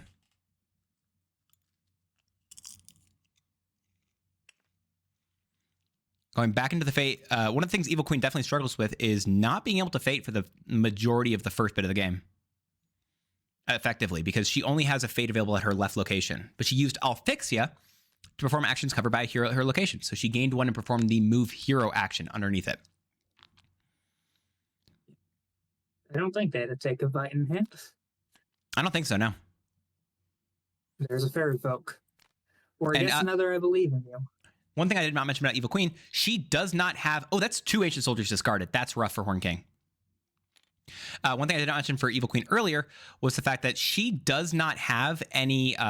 she doesn't have any allies that she can use to vanquish, nor vanquish actions herself. She has to use the poison action to turn 1 power into 1 poison per as many as she would like, and then use a effect card called Take a Bite, where she has to spend poison equal to the hero's strength in order to defeat said hero. And Sneezy, you made, is pretty effective here too.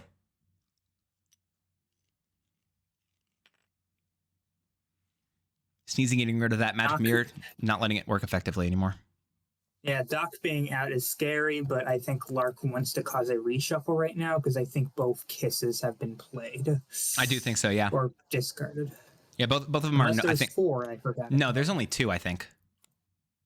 I don't think they had You're any. probably right. I don't think they had any 4 copies cards here. Captured is a great card for Horn King. You just need a cycle. Yep. Happy's And effective. there goes all the poison. Yeah, I feel like Happy's the play here because that will get rid of every. Make it so there is no poison left. It looks like they're grumpying instead. That's fair too. The only issue is if they've gotten rid of 2 Alfixias. Do they have a third? I think they have 3. They could Alfixia in order to move Grumpy over again.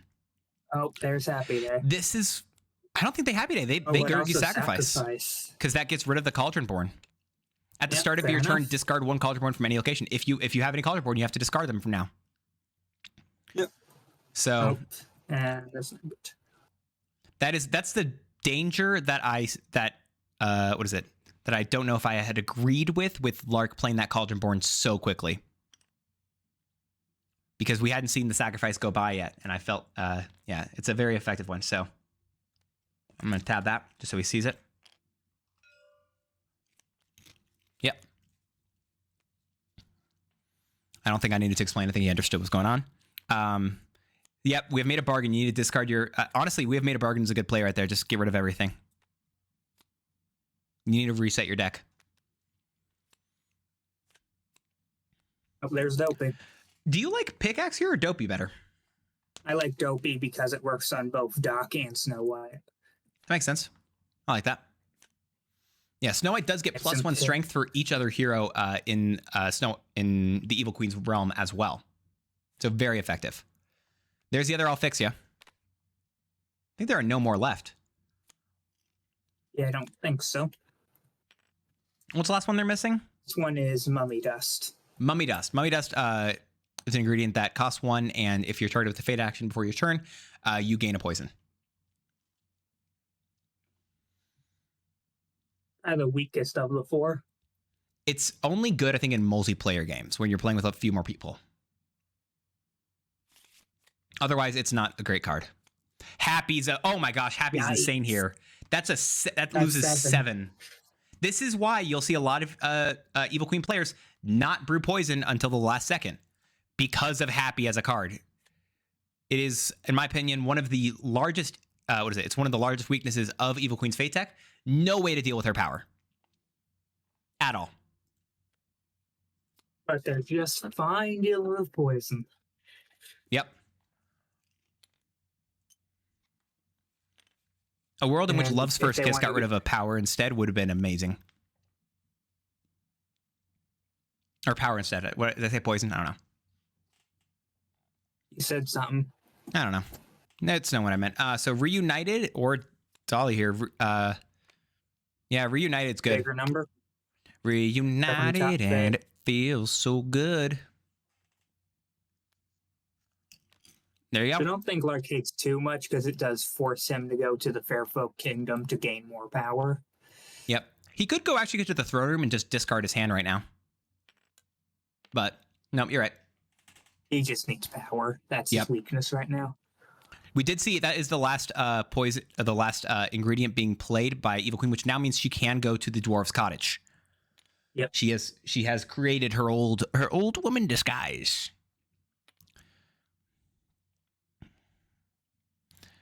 Which one of these two power. characters looks more like a skeleton when they're especially I'm counting Evil Queen's old form.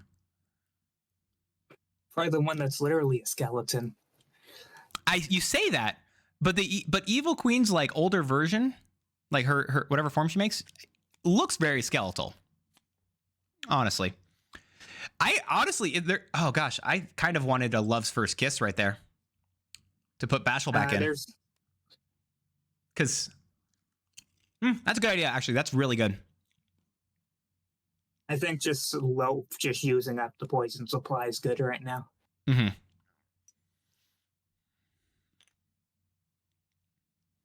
This is exactly why, though, I kind of think Bashful would be helpful here, just due to the fact that there's so many of these heroes out right now, and if you can make it so there are none left in the Fate deck, then all you're gonna have left are hurtful items, which is insane. And there's Take a Bite. And that was 4, right? I think so. Yep. But There I you go. don't think they have enough for a Snow White kill. 1, 2, 3, 4, 5, 6, 10, 11, 12. Snow White has 12 strength right now. Oh my gosh. Yeah. I do very much enjoy that thematic piece of Snow White, not herself being strong. It kind of works into everyone else kind of being mini taunts. Yeah. Where every single other person who hangs around and helps her out is super beneficial.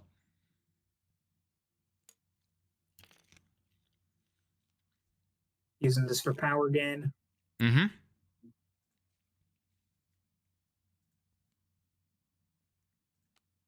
Doing a step back to do that first.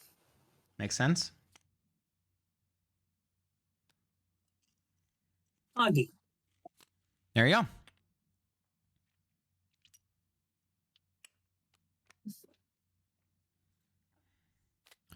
Mummy Dust is great here. Perfect. I'm shocked they didn't go to the mine to gain some power. I guess they didn't have a bite. I wonder if they have Old Hag's Cackle in hand right now? Kind of wondering if they do. Maybe. Well, they didn't play a card that time. Bless you. Yep, there you go. And that's very bad for her. Yeah, For this does Evil not Queen. feel good for Evil Queen right now. And now they're doing the power gain. Mm-hmm. Playing Huntsman, not that's good good enough. Hunts- I don't think it's going to matter where, because it's just going to mean that Doc is not played to that location. Although, actually, Doc over at the Dwarf's Cottage is, I think, one of the best plays you can do against Evil Queen. Like, at the same location as Snow White in the long run. So I think that's actually potentially effective. Laversham's still in the Fate deck. Mm-hmm.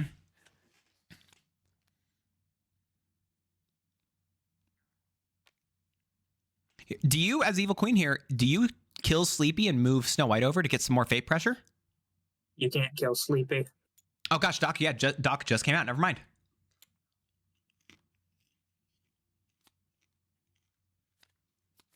All right, we got here from Fate. And there's the card I just mentioned. Yep, there you go. He's a bit early, but this isn't going to do enough. I don't think I would have played him. I think I would have gone Henwin. Like he does nothing. With it. I don't think he does anything here. He just makes it so all Lark needs is exactly one more. Ooh, I don't know if I agree with that even less. Do you like that play right there? I personally don't think you go for that. I think you. I don't think it's terrible. Mm-hmm. Because you're facing Evil Queen. I don't think you're expecting them to be able to fate you that much. Yeah, that's fair. So I think you just want to be able to take more time to fate them. Mm-hmm. And I think both Reuniteds are gone. Unless there's 3 and I didn't know it. I don't think... No, there are only 2. There are only 2. I remember... And now if he has one of those in hand, he's 10 out of 10. Good spot right now. Yeah, I think both Reunite have gone by. He has 5 cards left in his deck. Evil Queen needs to fate here. Yeah, gain 1, 2, 3, 4. That's... There's no happy day. There's no I don't think there's anything to stop here. Mm-mm. That might just be... Oh, that's 2 power loss. That's perfect. No, that's not... no, Horn King chooses. Technically, actually. The fading player chooses which happens. Oh, you definitely right. My bad. Yeah. They get to pick which cards get discarded. Oh, that's loss of take a bite. 100%. Yeah. Yeah, Lark's played this very effectively. I think Lark is going to be taking this game home. Yeah. Yeah, if he has a Cauldron Worn in hand, that's just game. Mm-hmm. Unless, because we know there's no fix yet. Yep. Although I think by now he would have just shown it. I don't know. Never mind. No, that's it. GG. Clean game. Yeah, absolutely clean. I think Evil Queen played that. That was really well done by Evil Queen, I think she played that as effectively as she could. I don't know. She might have done better with the poison control of just like dumping the parent to poison early on. But other than that, I think they did very good. Yeah.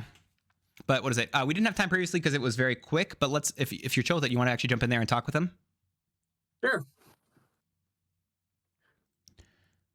Is that they get put at the woods. Hey guys. So that was very effective. You both did really well. Sorry. Really? Oh, honestly, I think what is it? I think King of Hope, you did a great job. I think the biggest thing you struggled with, in my opinion, it was actually really the only thing was just the fact that you put so much poison immediately. That was, I think, your only potential like really big mess up there. Otherwise, I think you played really effectively.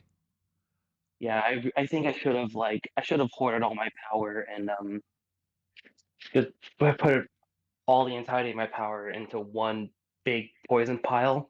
Mm-hmm. So the only thing that would stop me was Doc. Yeah. It could have been that. Also, what is this one chat making a fair point? It could be a thing where you tried to fate more, but it's difficult to Evil Queen. I think you played pretty effectively, and of course, Lark, you did a great job as well. But though these were 2 very good games. What is it, Lark? I will say, and I think Butter had a couple comments on it, but your Pete, of course, you're known for Pete, the immediate choosing of Pete. You did some very interesting stuff with Pete. That was a very fun game to watch. That's good. Yeah. No, you did that very effectively. A long time since I've got to play him like this. Oh wow, that's cool. Yeah, no, I think you definitely did a great job with playing him, especially if it's been that long of a time. Pete is you very effectively used him, I think. And I will say again, as the syndrome, gosh, I think you were just stuck in a situation where you were just searching for your modifications, right? That pretty much that whole time. Yeah, that was exactly it. I couldn't discard fast enough. Mm-hmm. Totally wicked. Exactly. It's scary. Totally Wicked is painful. Yeah. It In is. hindsight, what I actually should have done though is monologuing, because I could have actually had a pretty good chance to hit 2 mods there potentially. Mm.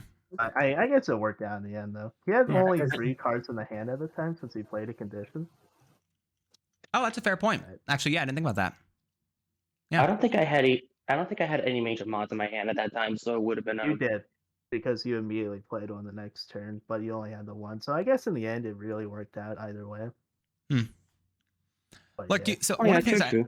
one of the things I noticed, and I don't know if this was if as purposeful, but you immediately went to try to pull out the cauldron board as quick as possible. Is that what you prefer with Horn King? Because I've played and I've seen it played where you will hold on to them for a little bit more until you can feel safer and maybe know that a Durgi sacrifice has gone by. Sorry, I meant to just hit search. Oh, I mean, to me, there's no real difference between the two. Like, I'm not gonna wait for Gurgi's sacrifice because I mean, I guess the idea is to try to set up like the soldiers, maybe. Yeah, But I just don't do that. I just rush it. you just rush it. That's fair. Yeah, You it's can have slow it. enough. It's slow enough, in my opinion, that it's just better to rush it. It's Mhm. really easy, I find, a lot of the time to undo like the Gurgi sacrifice. The flipping part at least. Yeah, I will say you definitely got very lucky there at the end bit. I'm like, no offense, I think you played very effectively, but you're the very first turn I think you had of Horn King, you immediately claimed the cauldron, which can take a while for some games. But I think that was the very first thing you did. I had a very good starting hand with the 2 Shelby's. Mm-hmm. Yeah, I noticed I would've- right away you keeping those 2 cards in your mouth, like, oh, he has it. Yeah, I would have gone to Fair Folk, but Evil Queen spoopy. Evil Queen do be spoopy. Yeah, no, I will say legitimately I think that was some of the, again, I'm removing the call of the poison thing because I think that was just the only mistake I potentially saw. I loved what I saw as Evil Queen. Like that was actually it was really beautifully like quick stuff. You used every single location. I'm thinking like, why is he going over to the woods? It's just for that discard for just that cycling. Like you used it all very effectively. I hope so. That was very well for yourself as well. Even if you lost this game, but I think you definitely played very effectively. I don't think you have anything to worry about here. Thank you. Yeah. So, But anyway, I just wanted to do a little bit of a post. Did you guys have any other thoughts that you personally thought, or Butter? Do you guys have any other thoughts on this game overall? Just wanted to talk with you guys quickly because we had the time for this one. I've got no thoughts. Fair enough. All right. Well, you guys did absolutely. Oh, sorry, Lark. What? that's just one more minor thing, was that if I did multiple agent soldiers, that would have turned on Vanity, which not a huge thing, but it would have turned that on. So you'll notice I actually only had one out the whole time. Oh, I actually didn't notice that. That was a really fair play. That's cool. Vanity would actually probably really helped Evil Queen that game because they really needed the take bites. Yeah. What I found really funny was that I held like onto whatever it's called, like the one condition of mine. Yeah, only moments away from victory, I think. Away. And I held that for like 5-6 turns or something. I finally got rid of it, only for him to play like the throne like 2 turns later. 10 out of 10. Makes sense. It has to happen that way. It's the only way that could occur. Has to be against you. What? Who did you ban in the immediate flop? Basilia. Facilier. Yeah, That's fair. Facilier. Well, who had control over first, second pick? I forget. That's King Hope. Wait, well, I mean, I got the die. And so Lark was first pick. I was second pick. I got rid of Facilier because I didn't want that nonsense. that's fair. I would have. This is just me. I see Lark. I would have banned Pete just to not give him Pete. I feel like he's again. Maybe it's been a second that he's played it, but my past experience of Lark playing Pete has. I don't think it's been good for myself. That's just. But no, seriously, you guys both did really amazing. I recorded you guys' match. You guys are totally good here.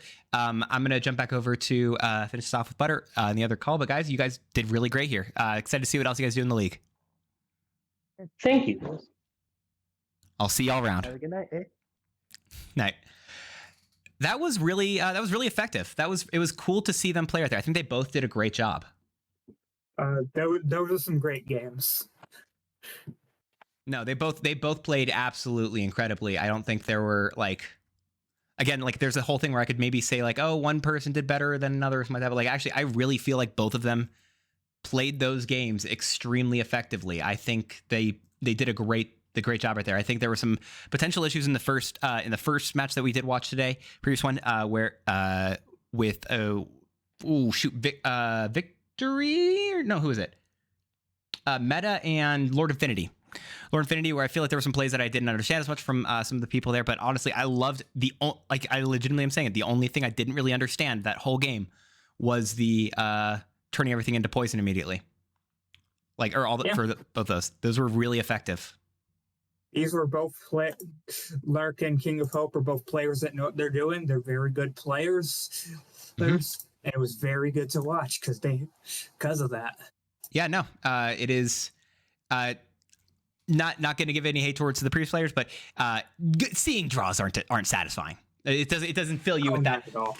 No, but being able to see both these characters, both these players play these villains effectively was definitely very satisfying, very cool to see. But Butter, I think that's going to be it for today. I appreciate you doing this with me. Appreciate you joining me over here, and thank you very much. This was some fun stuff to watch. I think both Lark and them. Actually, I'm going to do this real quick before we finish off. I'm going to look over at the standings as it currently is. I want to see who's currently doing best, and we have Wero as actually the #1 player right now. 10 out of 10. Yeah, Wero's only lost one game, and he's played all of his matches. So he's won all of his matches, and he's won 6 out of 7 of his games. That's pretty good. We don't see anyone else up with in the top 10 as it currently stands that we had seen play in these games today. But this is very early. Not all the players have even finished their week 1 things, and we'll be seeing a lot more as future ones occur. Well, I'm actually going to point out if we look at Lark's score right now, he's up there. Yeah, Lark is definitely up there. He's currently has he? Yeah, he's done all of his matches. Goes into 10. Yep. Oh wait, can we organize by wicked points? Oh wait, no, he's up there actually. No, he is up there. You're right. Yeah. He is right here. He's like right over here. I want to talk about. I have an error. If you're looking at me, I've won 2 and lost 1. It says I've won 2 and lost 2. That is not happening. I think I may be at the same amount as Lark. I think I should be up. I think I'll be over in this area with him next week, but we'll see how it's going to go. I'm excited to see these weeks continue. It's been a second since I played in the Wicked League, and I'm initial first impressions on this drafting. Do you have any thoughts about it? The draft system? I think it is a very interesting system. I am a little worried that it might actually give the advantage to the person going first, but that is still yet to be seen. Like the what do you mean? So what do you mean by this whole pick? So first pick, you think first pick has a bit still too much of an advantage there? Yeah. Yeah, because the second person is always going to get the second best and the worst, while in the first pick is always getting the first and the third best. But I think a lot of that is also going to come down. Comes down to the strength of the players themselves rather than just the villains. Because I'll say I think I got second pick every single one of my games, and I don't think I minded any. I don't think I minded it because actually, at least for what I was able to see, the control over the villains that were in the game, because that's what you get as second pick. You get to control what villains you're seeing in the whole game, whether that be by the first initial flop or resetting the flop, or again, that first ban, because you get that control. That's something I personally think is really effective. And I've enjoyed that from what I've seen. And so I think that there's a fair point in a stronger villain, but the control over that, and then the control over who chooses first and second as well, in order to be able to like choose your mulligan and whatever, especially with the mulligan getting a buff this season. I personally feel like it's a bit closer to balance, but I can still see your point, and we'll see with more stuff. And out of pure curiosity, have you seen a Jafar game yet? I have not played Jafar. I think I had a chance to potentially play as him earlier. Actually, I had a chance to play as him earlier today, and I did not choose him, and instead I was able to defeat him. Coward. I don't want to play Jafar. I'm so tired of Jafar. I Oh, played. you and me both. I played him for a year straight, pretty much, and that was it. Same. I'm good. It's so much Jafar. I'm good here, I think, at this point. But yeah, here, give me a quick listen. I'll be right back. I'm gonna finish off the stream here. But I appreciate you hanging out.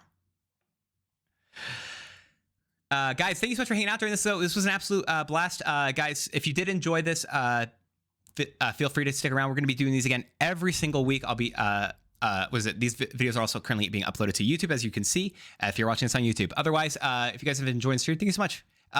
We will be doing this again, hopefully next week, same time, different matches. We'll try to get, I want to hopefully get some players who are going to be in, if I can, the top 2 pools I want to average in, because what is it? Because I think it's going to be some very interesting stuff here, but that's going to be a future thing that we don't know for certain. Otherwise, I will see you all then. Thank you so much for hanging out, guys.